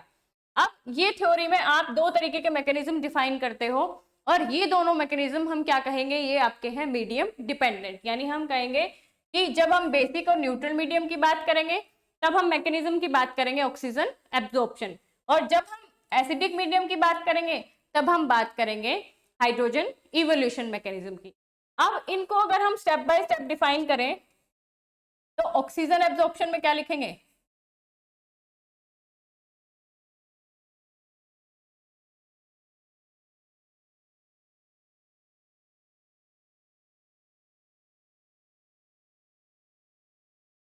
अब हमें मैकेनिज्म की बात करनी है, तो यानी जब भी कोरोजन होगा तो हम क्या बात करेंगे, इलेक्ट्रोकेमिकल सेल की। अब हमने ये बता दिया कि इलेक्ट्रोकेमिकल सेल जब भी होगा तो क्या होगा, एक एनोड और एक आपका कैथोड, तो हमें वही रिएक्शन लिखनी है एट एनोड, यानी हम ये बताएंगे कि एनोड पे रिएक्शन कैसे होगी और कैथोड पे रिएक्शन कैसे होगी। अब हमें यहाँ पे इस मैकेनिज्म में डिस्कस करना है रस्टिंग ऑफ आयरन, यानी of iron that is Fe, यानी आयरन का सिंबल आपके पास क्या है, Fe। तो आपको एनोड पे रिएक्शन लिखनी है जो आपका मेटल है दैट इज Fe। अब आपने क्या किया, एनोड पे रिएक्शन लिख रहे हैं, दैट इज ऑक्सीडेशन, तो क्या हो जाएगा, लॉस ऑफ इलेक्ट्रॉन्स, और Fe कैसी स्टेट में आ जाएगा, Fe2 positive plus 2 electrons loss. अब जैसे ही ये रिएक्शन कंप्लीट हुई, अब हमें कैथोड की रिएक्शन लिखनी है, यानी कैथोड की रिएक्शन क्या है, मीडियम डिपेंडेंट है। यानी अगर हम ये कह रहे हैं कि ये बेसिक और एल्कलाइन मीडियम में ये रिएक्शन अलग तरीके से होगी और एसिडिक मीडियम में अलग तरीके से, तो ये रिएक्शन हम कैसे लिखेंगे, यानी अगर हम ऑक्सीजन एब्जॉर्प्शन की बात कर रहे हैं तो हमें यहाँ पे ऑक्सीजन एब्जॉर्ब कराना है, किसमें, कैथोड की रिएक्शन में। यानी एनोड की रिएक्शन आपकी दोनों मैकेनिज्म में एज इट इज सेम रहेगी। अब कैथोड की जब हम बात करेंगे तो ऑक्सीजन एब्जॉर्प्शन, यानी हेडिंग से पता चल गया कि ऑक्सीजन क्या कराना है, एब्जॉर्ब कराना है, तो यानी ऑक्सीजन एज अ रिएक्टेंट हम लेंगे। और एक चीज इसमें आप रिएक्शन लिखते टाइम याद रखेंगे कि जब भी आप इसका मैकेनिज्म की बात कर रहे हो, यानी ऑक्सीजन एब्जॉर्प्शन की बात कर रहे हो, तब हम क्या करेंगे, वाटर मॉलिक्यूल ऐड कर देंगे। अब यहाँ पे ये लॉस ऑफ इलेक्ट्रॉन्स, तो यहाँ पे क्या आ जाएगा, as it is same number of electrons का गेन, दैट इज ये आपका क्या हुआ, ऑक्सीडेशन, और ये हमारा क्या हो गया, रिडक्शन। अब यहाँ पे हमारे पास क्या बचा, 2OH नेगेटिव। यानी अब अगर हम इस रिएक्शन को बैलेंस करें तो हमारे पास ऑक्सीजन कितने हैं, 3, लेकिन हाइड्रोजन कितने हैं, 2। तो अगर ये 2 लगाए तो ये हाइड्रोजन को तो बैलेंस कर रहा है लेकिन ऑक्सीजन को नहीं। तो अगर हम इस रिएक्शन में इसके पास यहाँ हाफ लगा दें तो अब ये रिएक्शन हमारी बैलेंस हो गई। अब इसमें आपको क्या करना है, ओवरऑल रिएक्शन लिखनी है।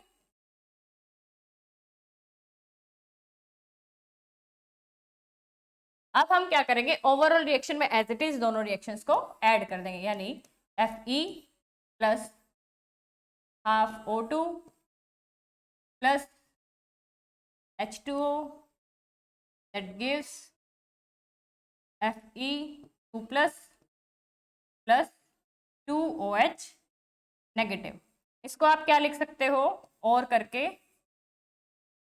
FeOH का होल ट्वाइस।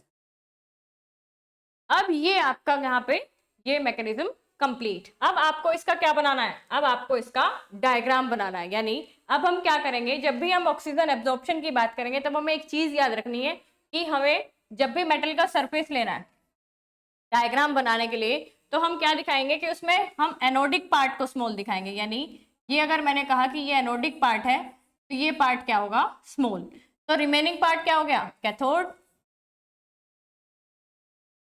ये पार्ट भी आपका क्या हो जाएगा, कैथोड, और ये पार्ट हमारा एनोड। अब इसके बाद आपको क्या दिखाना है, ये डायग्राम एज इट इज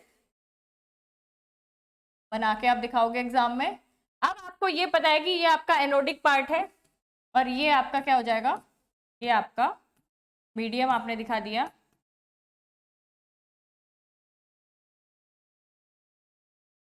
इसी तरीके से यहाँ दिखा दोगे आप।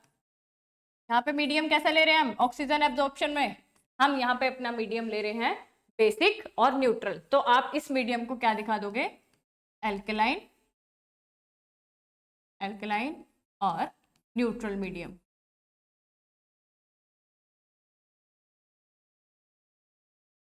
और जो रिएक्शन हमने लिखी है एज इट इज, एनोड पे एनोड की रिएक्शन दिखाएंगे, that is Fe gives Fe2 positive plus 2 electron. इसी तरीके से कैथोड पे कैथोड की reaction, that is half O2 plus H2O plus 2 electrons, that gives 2OH negative. इसी तरीके से यहाँ पे कैथोड की रिएक्शन दिखा देंगे, half O2 plus H2O plus 2 electrons, that gives 2OH negative. अब ये रिएक्शन आपने दे दी, आपने ये मीडियम डिफाइन कर दिया। इसके बाद आप यहाँ पे लिखोगे लार्ज कैथोडिक एरिया, यानी हमने क्या बताया कि हमारा कैथोडिक एरिया क्या है, लार्ज है, और स्मॉल पार्ट हमारा क्या है, एनोड, यानी स्मॉल एनोडिक पार्ट।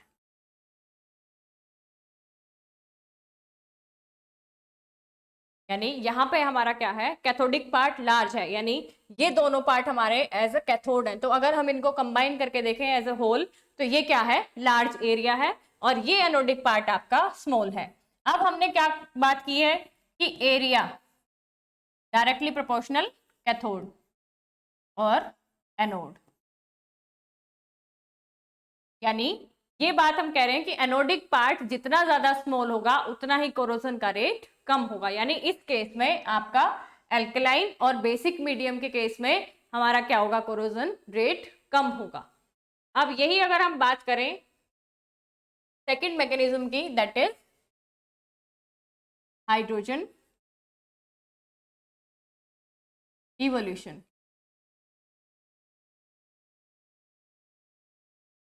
अब हाइड्रोजन इवोल्यूशन आपका कहाँ किस केस में हो रहा है, यानी हम यहाँ पे बात कर रहे हैं एसिडिक मीडियम की।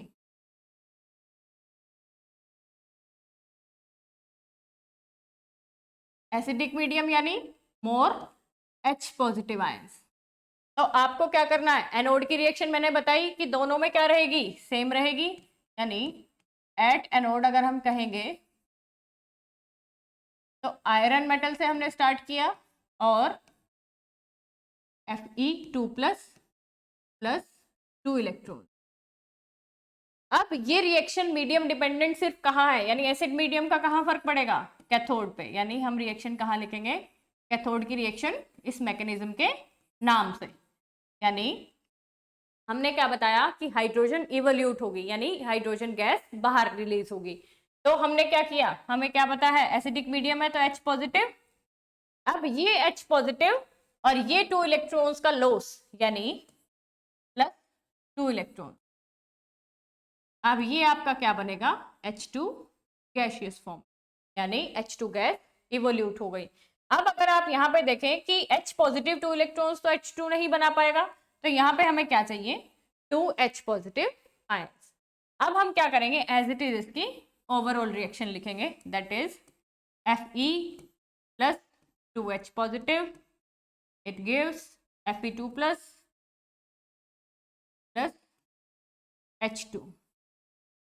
ये आपकी क्या हो गई, ओवरऑल रिएक्शन और आपके हाइड्रोजन इवोल्यूशन के मैकेनिज्म की।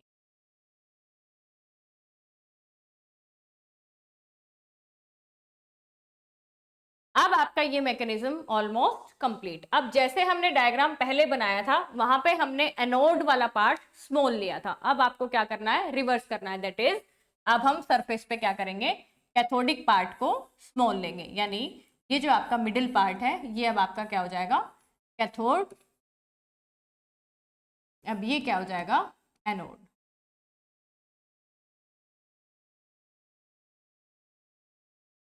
अब जैसे ही हमने लास्ट डायग्राम में बनाई थी चीजें बिल्कुल सेम एज इट इज, वही चीज सेम मेंशन करेंगे, मीडियम बताएंगे। यहाँ मीडियम कैसा हो जाएगा, ये मीडियम है आपका एसिडिक मीडियम,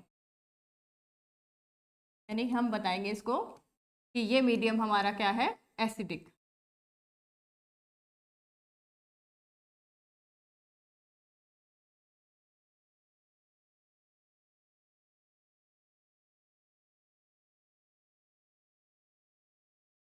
अब आपको क्या बताना है, स्मॉल कैथोडिक एरिया और लार्ज एनोडिक एरिया।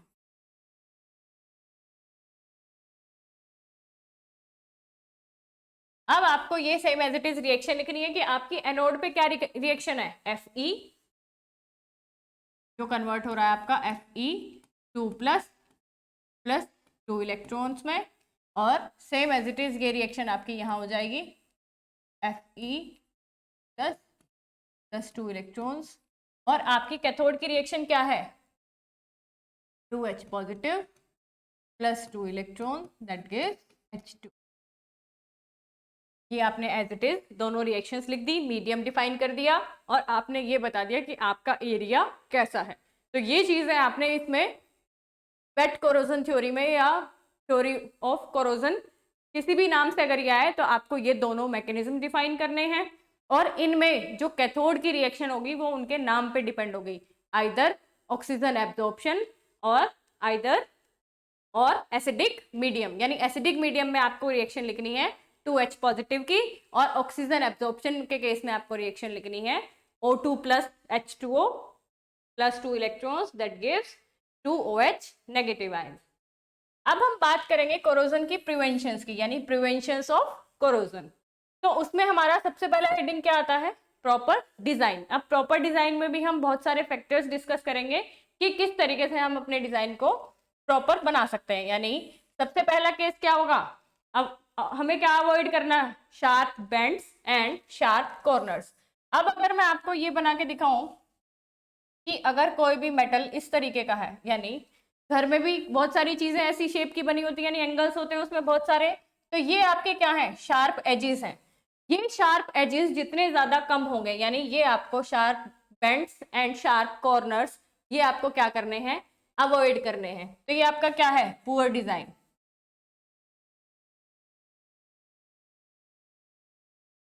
अब अगर इसी तरीके से हम बात करें, इस तरीके के जो आपके सर्कुलर डिजाइन हैं, ये आपके क्या है? Good design. क्योंकि इसका रीजन क्या है कि जैसे ही आपके मेटल के कांटेक्ट में मॉइस्चर आएगा या डायरेक्ट वाटर आएगा, तो क्या होगा? ये काफी टाइम्स कांटेक्ट में रहेगा, यानी पहले ये यहाँ आएगा, फिर एजेस से स्लिप होके इधर, फिर इधर, फिर इधर, तो यानी ये क्या होगा? बहुत टाइम तक ये कांटेक्ट में रहेगा, तो ये बहुत इजीली कोरोड हो जाएगा। लेकिन अगर यही केस की हम बात करें तो क्या होगा? सर्कुलर है तो ये स्लिप ऑन होके या तो इस तरफ या फिर इस तरफ, तो यानी ये कम टाइम क्या रहेगा? मॉइस्चर या फिर जो आपका एनवायरमेंटल फैक्टर है वो कम टाइम आपके मेटल के कांटेक्ट में रहेगा। अब इसी तरीके से हमें क्या अवॉइड करना है? Contact of dissimilar metals in presence of corroding medium. यानी कोरोडिंग मीडियम आपका क्या हो सकता है? मॉइस्चर, वाटर, ये सारे फैक्टर्स आपके क्या है, या कोई भी एसिडिक मीडियम, वो आपका क्या करेगा? उसको मीडियम प्रोवाइड करेगा। और डिसिमिलर मेटल क्या होंगे? यानी दोनों के बीच में पोटेंशियल डिफरेंस आ जाएगा, तो वो इलेक्ट्रोकेमिकल सेल की तरह बिहेव करने लगेगा और वहां पे इजीली कोरोजन होना स्टार्ट हो जाएगा। और कोरोजन आपका कहाँ होगा? आपके एनोडिक पार्ट पे।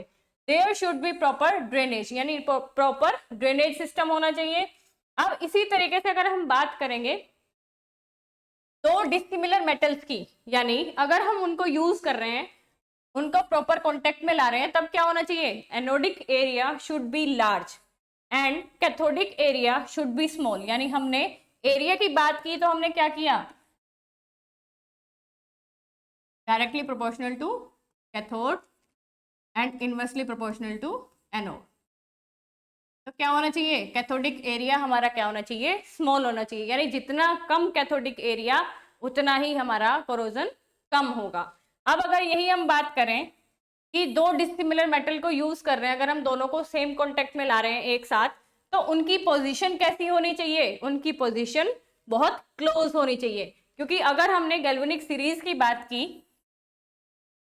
हाईली रिएक्टिव टू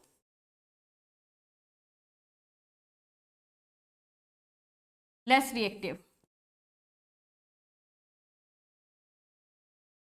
तो जितना ज्यादा गैप आपके मेटल्स में होगा, यानी दो डिसिमिलर मेटल्स आप ले रहे हो, एक अगर आपने हाईली रिएक्टिव लिया और एक आपने लेस रिएक्टिव लिया, तो जितना ज्यादा गैप इन दोनों के बीच में होगा तो उतना ही आपका क्या होगा? पोटेंशियल जनरेट होगा।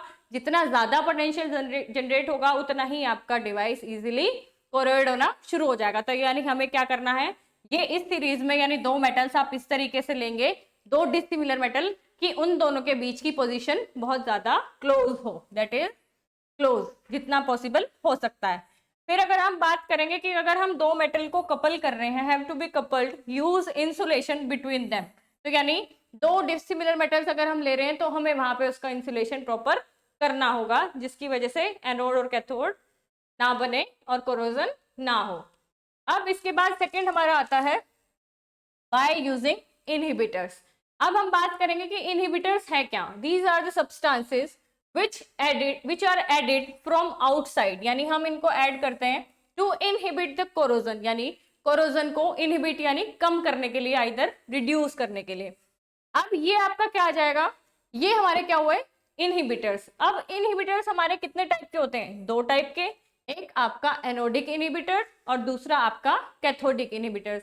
अब एनोडिक इनहिबिटर को अगर हम कहेंगे कि ये किस तरीके से काम करेंगे, तो जितने भी हमारे एनोड पे, यानी अगर मैं एनोड की रिएक्शन लिखूं, दैट इज जो हमने अभी लिखी Fe2+ +2 इलेक्ट्रॉन, तो इनका क्या काम है कि they react with the metallic ions, यानी ये आपके क्या है मेटेलिक आयंस, और क्या करेंगे इनसोल्युबल प्रेसिपिटेट बना लेंगे, यानी एनोड पे जो आपके मेटेलिक आयंस बने उसके साथ रिएक्ट करके वो क्या करेंगे इनसोल्युबल प्रेसिपिटेट बना लेंगे, और वो इनसोल्युबल प्रेसिपिटेट आपका मेटल के सरफेस पे एक बैरियर बना लेगा, जिसकी वजह से क्या करेगा कोरोजन को प्रिवेंट करेगा।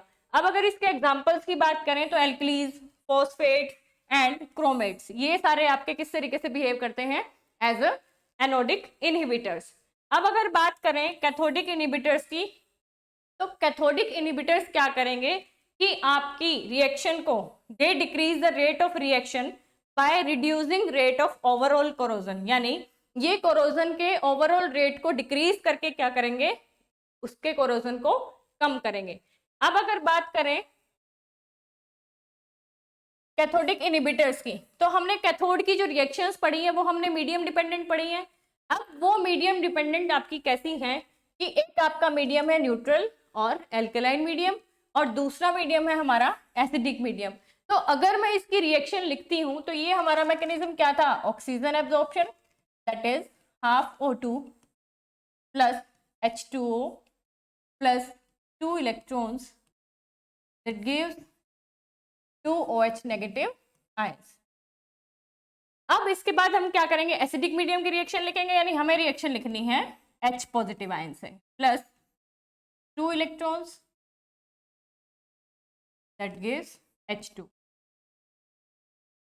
अब हमें यहाँ पे एक एक लाइन इसमें मेंशन करनी है कि ये रिएक्शन होने के बाद कैथोडिक इनहिबिटर का क्या रोल है, यानी यहाँ पे क्या करेगा ऑक्सीजन को रिड्यूस करेगा प्रोड्यूस होने से, यानी कैथोड पे जो ऑक्सीजन एब्जॉर्ब होगी वो किसकी वजह से होगी, वो हमारी कैथोडिक इनहिबिटर की वजह से होगी, और इसका प्रोडक्शन कम हो जाएगा, यानी ये ऑक्सीजन को रिमूव करेगा।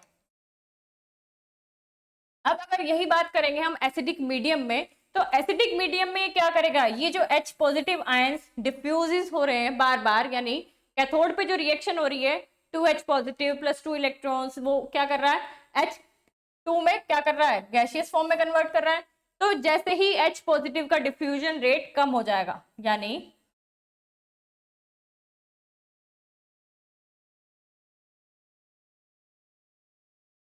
और वो डिफ्यूजन कम कैसे होगा, वो हमारा कैथोडिक इनहिबिटर का रोल होगा H पॉजिटिव के डिफ्यूजन को कम करने का। यानी आपको ये बताना है कि एक रिएक्शन में O2 रिमूव हो रहा है और एक में आपका H पॉजिटिव का डिफ्यूजन रेट कम हो रहा है। इसी तरीके से आपके कैथोडिक इनहिबिटर काम करेंगे। अब इसके बाद हम बात करेंगे इसको प्रिवेंट किस तरीके से करेंगे, यानी अभी तो हमने क्या बताया फैक्टर्स जो हमारे एनवायरमेंट बेसिस हैं, और अभी हम क्या करेंगे इनकी प्रिवेंशन की बात करेंगे। तो ये डिफरेंट मेजर्स है हमारे पास इसको प्रिवेंट करने के, यानी 5 टाइप्स। पहला क्या है मॉडिफिकेशन ऑफ एनवायरमेंट, दूसरा क्या है modification of the properties of metal, then use of surface coating जिसको हम क्या बोलते हैं प्रोटेक्टिव कोटिंग। इसके बाद बात करेंगे कैथोडिक प्रोटेक्शंस, एंड लास्ट में हम बात करेंगे proper selection of material and design. अब हम इनको 1 बाय 1 डिस्कस करेंगे। तो अगर हम मॉडिफिकेशंस की बात कर रहे हैं तो मॉडिफिकेशन में सबसे पहले क्या रिमूव करेंगे हम, इसमें सबसे पहले रिमूवल की बात करेंगे ऑफ कोरोजन स्टिमुलेंट्स। अब ये स्टिमुलेंट्स हमारे क्या है, यानी ये वो फैक्टर्स हैं जो हमारे कोरोजन को इंक्रीज कर रहे हैं, यानी कोरोजन के रेट को इंक्रीज कर रहे हैं। तो उसमें स्टिमुलेंट्स हमारे क्या है acid, salts, moisture and oxygen. तो अगर हमने अपने एनवायरमेंट में से ये सारे फैक्टर्स यानी जो कोरोजन स्टिमुलेंट्स हैं उनको अगर रिमूव किया तो हम कोरोजन को प्रिवेंट इजिली कर सकते हैं। इसके बाद आता है आपका कोरोजन इनहिबिटर्स, यानी हमने अभी भी बताया कि इनहिबिटर्स क्या काम कर रहे हैं कि वो हमारा रिएक्शन रेट को कम कर रहे हैं, यानी जिससे कोरोजन कम हो रहा है। अब ये आपके क्या हैं एनोडिक इनहिबिटर्स और कैथोडिक इनहिबिटर्स और आपके वेपर फेज इनहिबिटर्स, और जिनको हम क्या कहते हैं वोलेटाइल इनहिबिटर्स। अब हम बात करेंगे modification of properties of metal. अब इसके बाद आपका क्या आता है ये स्टेप्स, यानी इन तीनों को यूज करके, यानी ये तीनों प्रॉपर्टीज को आप यूज करके क्या कर सकते हैं मेटल को मॉडिफाई कर सकते हैं, यानी मेटल की प्रॉपर्टी की मॉडिफिकेशन आप कैसे कर सकते हैं by alloying, by annealing and refining. अब इसके बाद अगर हम बात करेंगे प्रोटेक्टिव कोटिंग की, यानी प्रोटेक्टिव कोटिंग का यूज करके हम क्या कर सकते हैं, कोरोजन को प्रिवेंट कर सकते हैं। तो उसमें क्या आएगा आपका, मेटेलिक कोटिंग, ऑर्गेनिक कोटिंग और इनऑर्गेनिक कोटिंग। अब आपकी मेटेलिक कोटिंग भी क्या आती है, दो टाइप की आती है, यानी एनोडिक कोटिंग और कैथोडिक कोटिंग। अब मेटेलिक कोटिंग आपका क्या है, यानी जब भी हम बेस मेटल को प्रिवेंट करते हैं,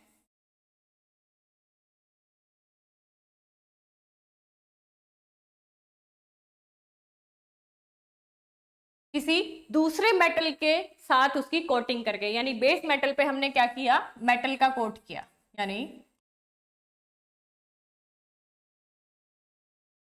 बेस मेटल आपका ये मेटल है जिसको आप कोरोजन से प्रिवेंट कर रहे हो। अब इस मेटल को प्रिवेंट करने के लिए हमने क्या किया, इसके ऊपर दूसरे मेटल की कोटिंग की। अब ये दूसरे मेटल की कोटिंग डिफाइन करेगी कि ये आपकी एनोडिक कोटिंग है या कैथोडिक कोटिंग है। यानी जब हम हाईली रिएक्टिव मेटल से इसके साथ कोटिंग करेंगे, यानी जो मेटल हमारा एनोड की तरह बिहेव करेगा, तब उसको हम बोलेंगे एनोडिक कोटिंग। और जब हम बात करेंगे कैथोडिक कोटिंग की, तब हम बेस मेटल पे कोटिंग करेंगे उस मेटल की जो बिहेव करेगा एज अ कैथोड। तो इसको हम क्या कहेंगे, कैथोडिक कोटिंग। अब बात करते हैं हम ऑर्गेनिक और इनऑर्गेनिक कोटिंग की। तो जो हमारे पेंट्स हैं वो हमारे सारे क्या हैं, ऑर्गेनिक और इनऑर्गेनिक कोटिंग में कंसीडर होती हैं। अब इसके बाद अगर हम इनको डिफ्रेंशिएट करें कि इसमें क्या डिफरेंस है एनोडिक कोटिंग में और कैथोडिक कोटिंग में, तो एनोडिक कोटिंग क्या करती है, ये आपको प्रोटेक्ट करेगी मेटल को फ्रॉम कोरोजन सैक्रिफिशियली। यानी आप एनोडिक मेटल से इसकी रिएक्शन करा रहे हो, यानी उसको कोटिंग कर रहे हो, तब ये सरफेस मेटल जो है आपका वो एज एनोड बिहेव करेगा, और एनोड पे ही आपका हमेशा क्या होता है, कोरोजन होता है। तो यानी वो मेटल अपना क्या कर रहा है, सेक्रीफाइस कर रहा है और प्रिवेंट कर रहा है दूसरे बेस मेटल को। अब हम अगर बात करेंगे कैथोडिक कोटिंग की, तो ये कैसे प्रिवेंट करेगा, protect the metal from corrosion due to higher corrosion resistance. यानी ये मेटल्स हमारे कैथोड की तरह बिहेव कर रहे हैं और इनकी क्या टेंडेंसी है, यानी इनके पास प्रॉपर्टीज है लेस रिएक्ट करने की, यानी ये जो हमारे एनवायरमेंटल फैक्टर्स हैं वो उनके साथ इजीली रिएक्ट नहीं कर पाएंगे। तो इसकी रेजिस्टेंस प्रॉपर्टी क्या है, कोरोजन की, यानी कोरोजन को रेजिस्ट करेगा, यानी कोरोजन होने से इजीली प्रिवेंट करेगा। अब अगर बात करेंगे इसकी दोबारा से, तो हम कहेंगे base metal is not corroded even if it is exposed till all the coating get consumed। यानी अगर बेस मेटल की पूरी कोटिंग कंज्यूम्ड हो जाएगी तो भी ये क्या होगा, कोरोड नहीं होगा, क्योंकि वो मेटल ऑलरेडी क्या एज अ कैथोड बन चुका है, इसीलिए हमारा बेस मेटल कोरोड नहीं होगा। अब अगर हम बात करें इसमें, तो कोरोजन आपका बहुत इजीली हो जाएगा अगर आपका कैथोडिक मेटल जो है उसकी अगर हल्की सी लेयर भी यानी कोटिंग अगर ब्रेक हो जाती है तो आपका मेटल एक्सपोज हो जाएगा टू द एनवायरमेंटल फैक्टर और ये इजीली कोरोड होना स्टार्ट हो जाएगा। अब अगर हम इसके एग्जांपल की बात करें, तो यहाँ पे हम बात करेंगे coating of zinc on iron. यानी आयरन पे अगर हम कोटिंग करें जिंक मेटल की, तो ये किस तरीके की कोटिंग होगी, ये आपकी एनोडिक कोटिंग होगी। अब अगर यहाँ पे बात करेंगे हम कैथोडिक कोटिंग के एग्जांपल की, तो हम कोटिंग ऑफ टिन यानी आयरन मेटल पे अगर हम टिन की कोटिंग करेंगे तो वो आपका एग्जांपल होगा कैथोडिक कोटिंग का। अब इसके बाद हमारे पास आता है कैथोडिक प्रिवेंशन। अब कैथोडिक प्रिवेंशन क्या है, यानी जब हम इसमें बेस मेटल को जिसको हमें प्रिवेंट करना है उसको हम बिहेव कराते हैं एज अ कैथोड। तो method of protecting the base metal by making it to behave like a cathode is called cathodic protection। अब ये कैथोडिक प्रोटेक्शन इसी तरीके की है जैसे हमने कोटिंग की बात की। अभी हम कोटिंग नहीं करेंगे, हम सिर्फ उसको अपने मतलब हाईली रिएक्टिव मेटल या फिर लेस रिएक्टिव मेटल के कांटेक्ट में सिर्फ लाएंगे। अब यहाँ पे बात करेंगे वही same as it is sacrificial anodic protection और second is impressed current cathodic protection. अगर यहाँ पे हम बात करेंगे सैक्रिफिशियल की, तो यहाँ पे क्या है, बेस मेटल यानी जिसको आपको प्रिवेंट करना है। अगर हम ये एग्जांपल लें कि हमारा स्टील का जो पाइप है जो अंडरग्राउंड, आप जैसे पाइपलाइन की बात करते हैं, यानी अगर हम ये एग्जांपल लें कि अंडरग्राउंड पाइपलाइन सिस्टम है, तो उसमें क्या होगा, सोयल में आपके पास मॉइस्चर भी है और ऑलरेडी वाटर पाइपलाइन है या फिर कुछ भी ऑयल पाइपलाइंस है, तो उसमें अंदर भी रस्टिंग होने के चांसेस बहुत ज़्यादा हैं। तो हम उसको किस तरीके से प्रिवेंट करते हैं, तो इस तरीके के मेथड आपके यूज होते हैं आपके कोरोजन प्रिवेंशन में। तो हम क्या करेंगे, base metal is connected by a wire to a more reactive metal so that the base metal becomes cathode and more reactive metals become anode। यानी अब हमने क्या किया कि हमारा जो हाईली रिएक्टिव मेटल है जिसके साथ हमने एक वायर से उसको कनेक्ट किया अपने बेस मेटल को, यानी जिस मेटल को हमें प्रिवेंट करना है दैट इज बेस मेटल। अब हमने अगर इसे हाईली रिएक्टिव मेटल से कंबाइन किया, जो हमने ले लिया एग्जांपल दैट इज मैग्नीशियम, और ये हमारा क्या है स्टील, तो ये क्या करेगा, ये बिहेव करेगा एज अ एनोड, और ये बेस मेटल बिहेव करने लगेगा एज अ कैथोड। तो हमेशा मैंने क्या बताया कि हमारा कोरोजन कहाँ एग्जिस्ट करेगा, कोरोजन होना स्टार्ट होगा एनोडिक पार्ट पे, यानी मैग्नीशियम क्या कर रहा है, अपना सेक्रीफाइस कर रहा है टू प्रिवेंट द स्टील। तो इसीलिए हमने इस तरीके के प्रिवेंशन को क्या बोला, सेक्रीफिशियल कैथोडिक प्रोटेक्शन। अब ये एग्जाम्पल इसमें आप एक दे दोगे, तो underground water pipelines and water tanks are also protected by sacrificial anode metal. जिसमें आप क्या करोगे, आपने क्या किया कि ये पाइपलाइन बताई और ये कहाँ है, सोयल में बरीड, और आपने इसको जब हाईली रिएक्टिव मेटल से कनेक्ट किया through a wire, highly reactive metal you are taking is magnesium. तो जैसे ही आपने हाईली रिएक्टिव मेटल से इसको कनेक्ट किया तो this metal becomes anode and this will behave like a cathode. तो जैसे ही ये कैथोड की तरह बिहेव करेगा, तो हमने इसीलिए इन सारे प्रोसेसेस को क्या बोला, यानी इस मेथड को हमने क्या बोला, कैथोडिक प्रिवेंशन।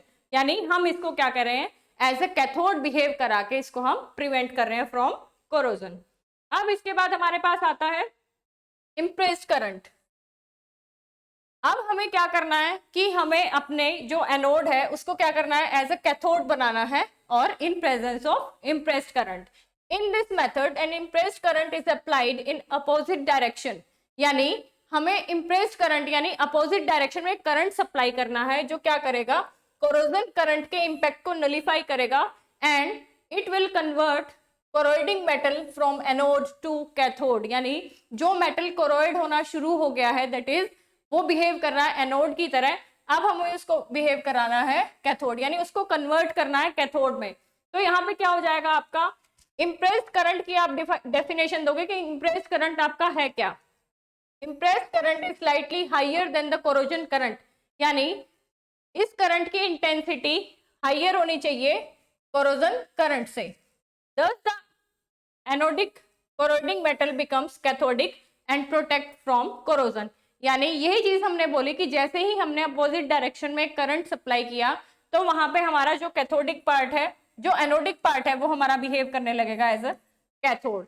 और ये आपने जो करंट सप्लाई किया, ये हम कर सकते हैं डीसी पावर सप्लाई, ये आपका पॉजिटिव टर्मिनल और ये आपका नेगेटिव टर्मिनल। यानी आपको सिर्फ इसमें ये याद रखना है कि आपने नेगेटिव टर्मिनल से उस मेटल को कनेक्ट किया जिसको हमें कन्वर्ट करना है एनोड टू कैथोड।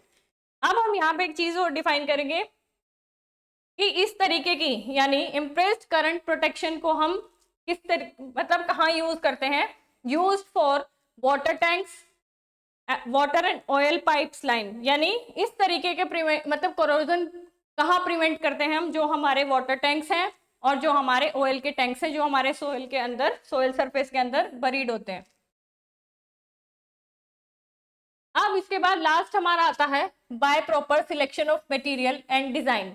अब वही चीज है जैसे हमने गैल्वेनिक सीरीज की बात की, तो यहाँ पे हमें यही चीज बतानी है कि गैल्वेनिक सीरीज से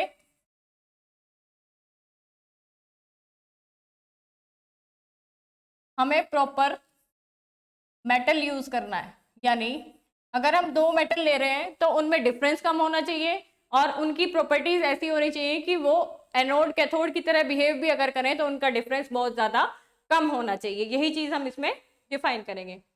इसके बाद हमारा टॉपिक आता है इस यूनिट में सीमेंट। यानी सीमेंट हमें सबको पता है कि सीमेंट हम किस लिए यूज करते हैं। सीमेंट हम यूज करते हैं अपनी बिल्डिंग्स को, ब्रिजेस को कंस्ट्रक्ट कराने में, और बाकी और भी बहुत सारे पर्पज हैं, लेकिन हम जनरली क्या बताते हैं कि in construction of dams, buildings and bridges अब इसके बाद इसमें हम इस टॉपिक में सबसे पहले हम क्या लिखेंगे, सबसे पहले हम लिखेंगे इसकी कॉन्स्टिट्यूएंट्स, यानी इसकी कॉम्पोजिशन की सीमेंट आपका बनेगा कैसे। तो इसमें सबसे पहले हम क्या देंगे कि इसके कॉन्स्टिट्यूएंट क्या है, कैल्शियम ऑक्साइड। इसका कॉन्स्टिट्यूएंट, मेजर कॉन्स्टिट्यूएंट है आपका CaO, that is calcium oxide, जो है 50 to 60%। इसके बाद आता है second point, that is silica, जो कि है 20 to 25%। उसके बाद है आपका एल्यूमिना, दैट इज Al2O3। इसके बाद magnesia, that is MgO, and last is the ferric oxide Fe2O3। इसका आपका मेजर कंपोनेंट 50 to 60% सिर्फ आपका है कैल्शियम ऑक्साइड। उसके बाद बाकी कंपोनेंट्स आपके बहुत कम है, जैसे कि 5 to 10, 2 to 3 एंड 1 to 2%। इसके बाद इस टॉपिक में हम पढ़ेंगे इसका मैन्युफैक्चरिंग, कि हम सीमेंट को मैन्युफैक्चर कैसे करेंगे। हमारे सिलेबस में सिर्फ पोर्टलैंड सीमेंट है, उसी का कॉन्स्टिट्यूएंट बताना है, उसी की मैन्युफैक्चरिंग बतानी है, और उसी का इनिशियल और फाइनल सेटिंग बताना है। अब इसके बाद क्या आएगा, हम डिफरेंट स्टेप्स की बात करेंगे मैन्युफैक्चरिंग ऑफ सीमेंट में। तो सबसे पहला step mixing, then burning, third is grinding, and the last one is packing. अब हम इन स्टेप्स को वन बाय वन क्या करेंगे, डिस्कस करेंगे। अब हम मिक्सिंग की जब भी बात करते हैं तो मिक्सिंग हमें पता है मिक्सिंग कैसे करेंगे, जो हमारे रॉ मटेरियल्स हैं उनको हम मिक्स करेंगे एक प्रॉपर कॉन्स्टिट्यूएंट में, यानी उसका प्रॉपर कॉम्पोजिशन होगा जिसमें हम उसको रॉ मटेरियल को मिक्स करेंगे। तो इसके हमारे पास क्या है, दो प्रोसेस है, पहला हमारे पास ड्राई प्रोसेस और दूसरा वेट प्रोसेस। अब जब भी हम ड्राई प्रोसेस की बात करेंगे तब हम क्या बात करेंगे कि हमारा रॉ मटेरियल कैसा होना चाहिए, क्वाइट हार्ड होना चाहिए। लेकिन जब भी वेट प्रोसेस की बात करेंगे तो हम इसमें किसी भी टाइप का रॉ मटेरियल यूज कर सकते हैं, आइदर हार्ड और आइदर सॉफ्ट, यानी ये हमारा रॉ मटेरियल की क्वालिटी पे डिपेंड नहीं करता, independent of quality of raw material. इसके बाद अगर हम ड्राई प्रोसेस की बात करेंगे तो यहाँ पे जितना फ्यूल कंज्यूम होगा वो हमारा लेस क्वांटिटी में होगा, लेकिन अगर यहाँ पे बात करेंगे यहाँ पे आपका हायर क्वालिटी में होगा।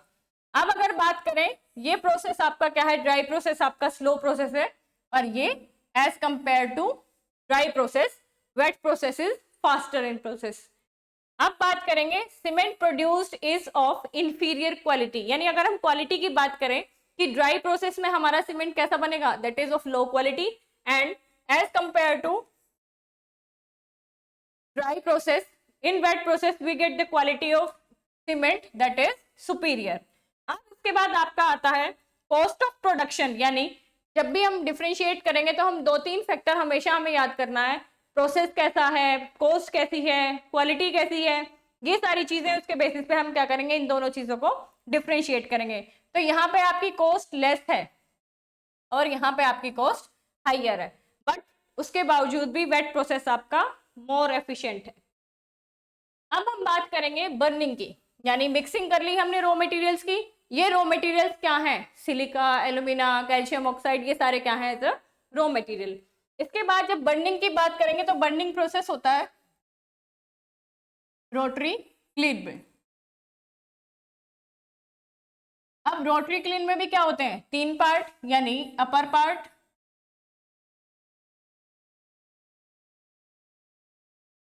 मीडियम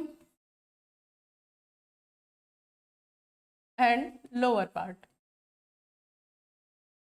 अब बर्निंग में भी हमारी क्या होंगी, तीन प्रोसेस होंगी। सबसे पहला क्या है, drying zone, then calcination zone, last is the clinkering zone. अब जब भी हम ड्राइंग जोन की बात करेंगे तो ड्राइंग जोन कहाँ होगा, upper part of rotary clean में ये प्रोसेस होगा, और जिसमें टेम्परेचर आपका क्या होगा, 400 डिग्री सेल्सियस। यानी अब हम यहाँ पे सिर्फ इसको ड्राई कर रहे हैं टू रिमूव द मॉइस्चर। फिर अगर हम कैल्सिनेशन की बात करेंगे तो कैल्सिनेशन में हमारा क्या होगा, CaCO3 डिकम्पोज हो जाएगा CaO और CO2 गैस में। अब जैसे ही ये डिकम्पोज होगा, यानी ये कंपोनेंट हमें मिल गया है, और यही क्या है, सीमेंट का मेजर कंपोनेंट। अब इसमें आपकी टेम्परेचर की लिमिट क्या रहेगी, 1000 डिग्रीज टू 1200 डिग्रीज। और ये आपका कैल्सिनेशन जोन, यानी ये जो प्रोसेस होगा ये आपका कहाँ होगा, medium part of rotary clean. अब इसके बाद क्लिंकरिंग जोन, यानी हमारे क्या बनेंगे, क्लिंकर्स बनेंगे, जो हमारे स्टोन टाइप स्ट्रक्चर्स हैं वो कहाँ बनेंगे, क्लिंकरिंग जोन में। और क्लिंकरिंग जोन वाला प्रोसेस कहाँ होगा? लोअर पार्ट में, lower part of rotary clean.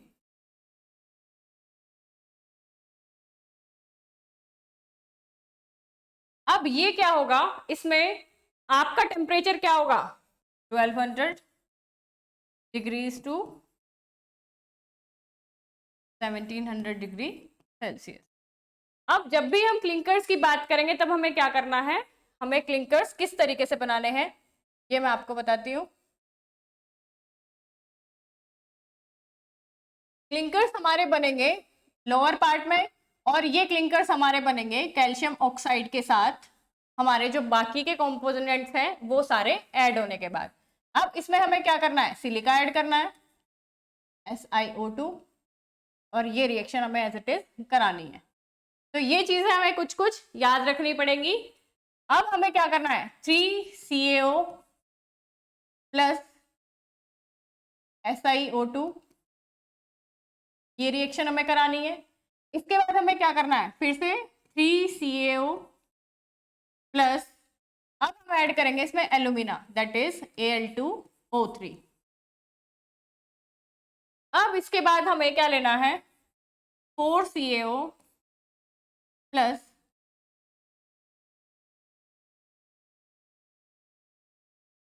Al2O3 plus Fe2O3। अब ये रिएक्शन हमें करानी है। अब आपने कितने CaO लिए, यानी ये आपको याद रखना है 2, 3, 3 एंड 4, यानी जब भी आप क्लिंकर्स बनाएंगे तब आपको CaO कितने लेने हैं, 2, 3, 3 एंड 4। इसके बाद आपने पहली दो रिएक्शन में क्या ऐड करना है, SiO2 दैट इज सिलिका, फिर आपने ऐड करना है एल्यूमिना, उसके बाद एल्यूमिना प्लस फेरिक ऑक्साइड। अब इन रिएक्शंस में आपको कुछ नहीं करना, क्लिंकर्स बनाना है, यानी आपको छोटे मॉलिक्यूल से एक बड़ा मॉलिक्यूल बनाना है, यानी आपने इन दोनों को ऐड किया एज इट इज। अब ये आपका ऐड होके एज इट इज क्या बनेगा, 2CaO डॉट SiO2, यानी ये आपके जुड़ के इस तरीके का मॉलिक्यूल बना। अब ये आपका क्या है, डाई कैल्शियम सिलिकेट, का नाम हो गया है डाई कैल्शियम सिलिकेट। अब इसमें आपका आएगा, आप इसमें एज इट इज जैसे ऊपर लिखा है ऐसे ही आप एज इट इज इसको ऐड करके लिख देंगे, यानी 3CaO डॉट SiO2। अब ये आपका क्या हो गया, ट्राई कैल्शियम सिलिकेट। अब इसके बाद हमारा यहाँ पे जो मॉलिक्यूल बनेगा उसको भी हम क्या करेंगे, एज इट इज ऐड करके लिख देंगे, यानी 3CaO डॉट Al2O3। ये क्या बन गया, try calcium aluminate.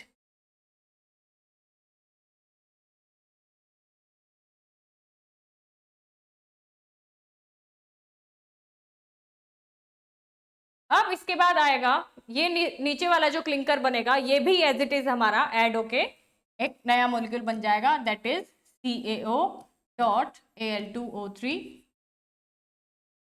Dot Fe2O3। अब इसका नाम क्या आ जाएगा, टेट्रा कैल्शियम एल्यूमिनो फेराइट।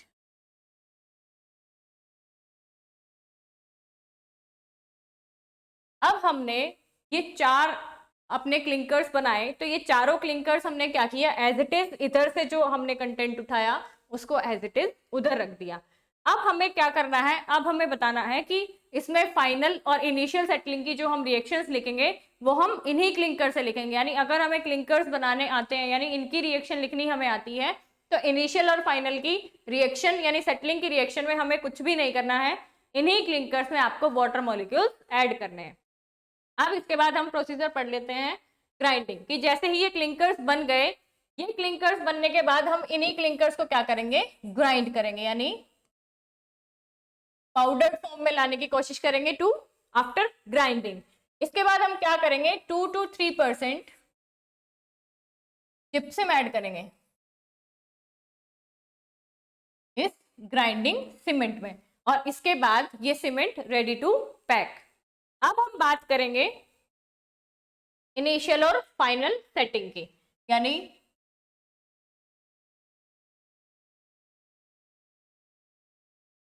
ये रिएक्शन हमें लिखनी है कि सीमेंट की हार्डनिंग में और सेटिंग में क्या क्या रिएक्शंस होंगी। यानी अगर सेटिंग की बात करें तो सेटिंग हमारी क्या है, इनिशियल,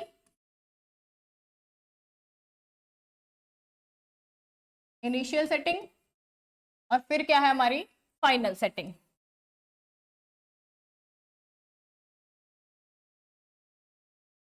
इनिशियल में हमें क्या लिखनी है, 3 रिएक्शन लिखनी है, यानी जैसे हमने 4 क्लिंकर्स बनाए हैं उसी तरीके से हमें उन्हीं क्लिंकर्स के साथ क्या करनी है, 4 रिएक्शन लिखनी है। अब वो रिएक्शन आपको स्टेप बाय स्टेप किस तरीके से लिखनी है वो मैं आपको बताती हूँ।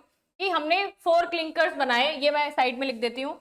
यानी फर्स्ट है हमारा 2CaO डॉट SiO2, नेक्स्ट है हमारा 3CaO dot SiO2, then 3CaO dot Al2O3,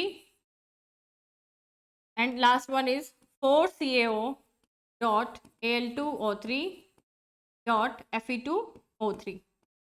अब हमें जब भी इनिशियल सेटिंग की रिएक्शन लिखनी है तो हमें इन्हीं क्लिंकर से स्टार्ट करना है, और हम स्टार्ट करेंगे थर्ड क्लिंकर से।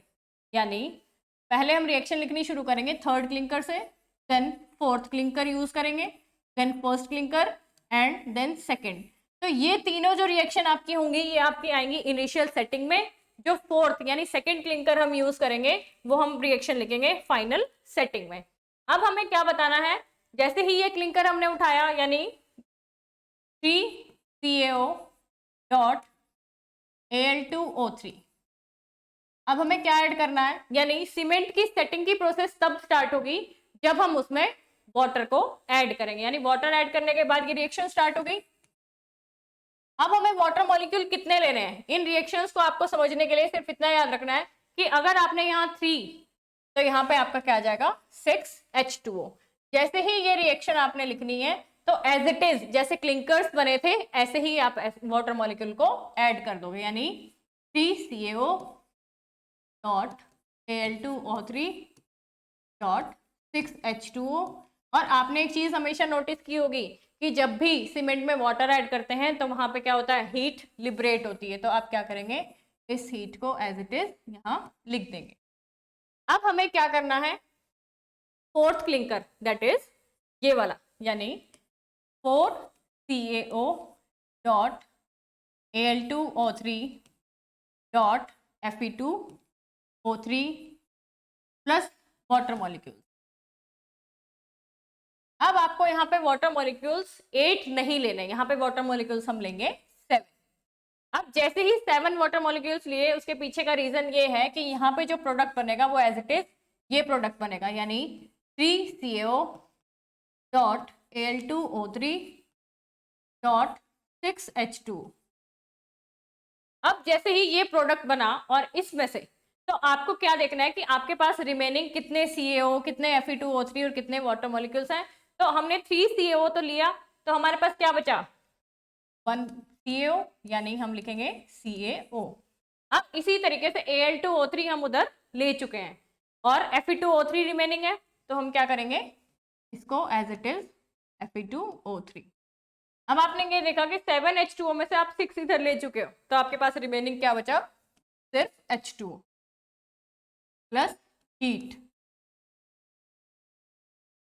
अब इसी तरीके से हमको क्या रिएक्शन लिखनी है फर्स्ट क्लिंकर के साथ। यानी फर्स्ट क्लिंकर क्या है, डाई कैल्शियम सिलिकेट, यानी 2CaO प्लस 2CaO, ये आपका हो गया 2CaO डॉट Si। अब इसमें आपको क्या करना है, वाटर मॉलिक्यूल्स ऐड करना है।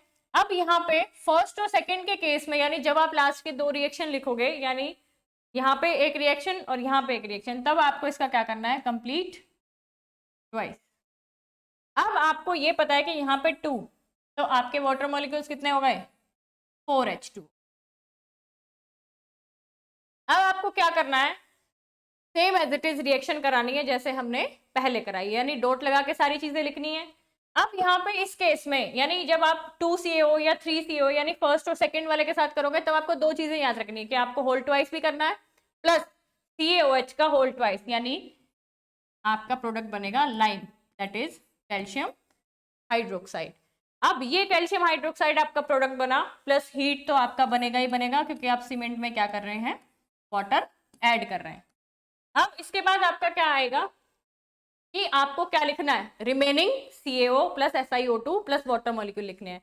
अब यहाँ पे आपने देखा कि आपके पास 2 इंटू 2 4 CaO है, और आपने एक CaO आपने वहां लिया, तो आपके पास 3 CaO रिमेनिंग है। अब आप ये देखेंगे कि ये 2 इसके साथ नहीं है, लेकिन ये 2 इसके साथ भी है, दैट इज 2 SiO2। अब आप क्या करेंगे, इसमें एज इट इज डॉट लगा के वाटर मॉलिक्यूल्स ऐड कर देंगे, यानी 2 SiO2 डॉट H2O। अब आपके पास H2O कितने बचे, यानी आपके पास क्या है 4H2O, और आपके पास OH का होल ट्वाइस यहाँ आ चुका है, तो आपके पास बचे 3H2O। अब आप क्या करोगे, ये आपकी रिएक्शन कंप्लीट। इसके बाद जब हम फाइनल सेटिंग की बात करेंगे तब हम क्लिंकर यूज करेंगे सेकेंड वन, यानी ये जो आपका क्लिंकर है that is 3CaO dot SiO2। अब इसमें क्या करना है, वाटर मॉलिक्यूल्स ऐड करना है, और वाटर मॉलिक्यूल कितने ऐड करेंगे, पहले हमें क्या करना पड़ेगा, इसका होल ट्वाइस लेना पड़ेगा। अब हम इसमें वाटर मॉलिक्यूल्स कितने लेंगे, 6, यानी हमें ये देखना है कि इसका जस्ट डबल। अब जैसे ही इसका जस्ट डबल हम लेंगे, अब यहाँ पे हमने जो लाइम बनाया था यानी CaOH का होल ट्वाइस, ये 1 मोल था। अब इस रिएक्शन में आपको याद रखना है कि ये यहाँ पे बनेगा 3CaOH whole twice plus heat. अब आपको क्या लिखना है, same as it is remaining part लिखना है, यानी आप 6 CaO में से 3 CaO उधर ले चुके हो, तो आपके पास बचा 3 CaO, और SiO2 की अगर बात करें तो हमारे पास 2 SiO2, और वाटर मॉलिक्यूल्स बचे। वाटर मॉलिक्यूल्स हमारे पास कितने हैं, 6। अब 6 में से हम 6H2 इधर ले चुके हैं, तो हमारे पास क्या बचे 6H2, जिसको हम लिखेंगे 3H2O। अब आप ये देखो कि ये प्रोडक्ट और ये product as it is same है, और यहाँ पे ये प्रोडक्ट और ये product as it is same है। तो यानी ये रिएक्शंस आप अपने आप लिखने के बाद चेक भी कर सकते हो कि आपने रिएक्शंस सही से लिखी है या नहीं। बस आपको इतना याद रखना है कि जैसे आपने क्लिंकर्स बनाए हैं उसी तरीके से आप उन्हीं क्लिंकर्स में वाटर मॉलिक्यूल्स ऐड करके क्या करोगे, इनिशियल सेटिंग की रिएक्शन लिखोगे। जैसे ही इनिशियल सेटिंग की रिएक्शंस में आपने 3 क्लिंकर्स यूज किए, third clinker, fourth clinker and then first, तब उसके बाद आप सेकंड क्लिंकर से रिएक्शन लिखोगे फाइनल सेटिंग की। और बस इसमें एक चीज आपको याद रखनी है कि आप यहाँ पे 7H2O लेंगे, और यहाँ पे फर्स्ट और सेकंड क्लिंकर के साथ जब रिएक्शन लिखेंगे तब आप उसका होल ट्वाइस लेंगे, यानी 2 मोल्स लेंगे। इसके बाद क्या आता है, इसके बाद आता है role of gypsum.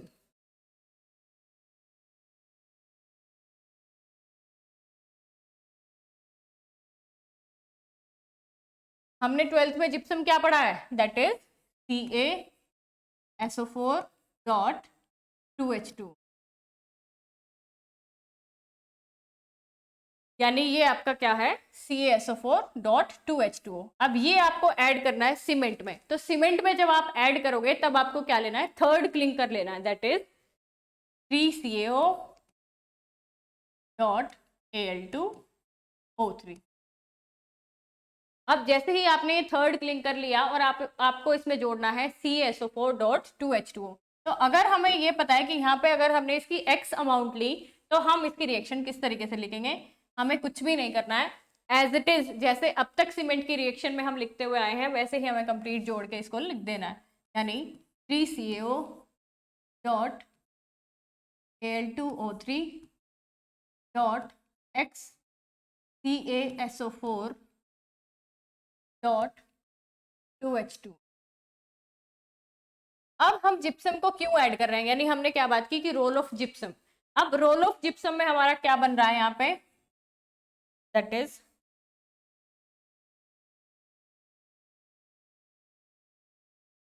Try calcium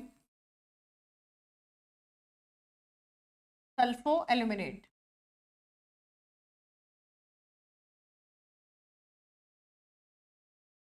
अब ये जो आपका मॉलिक्यूल बन रहा है ये क्या करेगा, इनिशियल सेटिंग को रिटार्ड करेगा। इसीलिए हम क्या करते हैं कि जब भी सीमेंट पैक करते हैं उससे पहले हम क्या करेंगे, 2 to 3% जिप्सम ऐड कर देते हैं, जिससे क्या हो कि वो रूम टेम्परेचर पे सीमेंट सेटिंग करना स्टार्ट ना कर दे, कि हल्का सा मॉइस्चर लेके भी वो क्या ना हो, वो सेटिंग स्टार्ट ना कर दे। इसीलिए हमने क्या किया, इसमें जिप्सम को ऐड किया। तो जब भी आप एग्जाम में सीमेंट से रिलेटेड क्वेश्चन लिखेंगे 7 मार्क्स में, तो आपको उसका कॉम्पोजिशन, उसका मैन्युफैक्चरिंग डिटेल देना है पूरा, देन उसकी रिएक्शन लिखनी है, इनिशियल और फाइनल सेटिंग, और उसमें लास्ट ये रिएक्शन लिखना बिल्कुल भी नहीं भूलें जिसमें आपका क्या है, रोल ऑफ जिप्सम। जैसे ही आपने ये सारी चीजें बताई तो आपको कंप्लीट मार्क्स जरूर मिलेंगे। आई होप आपको ये कंप्लीट यूनिट 3 समझ आया होगा। Thank you so much.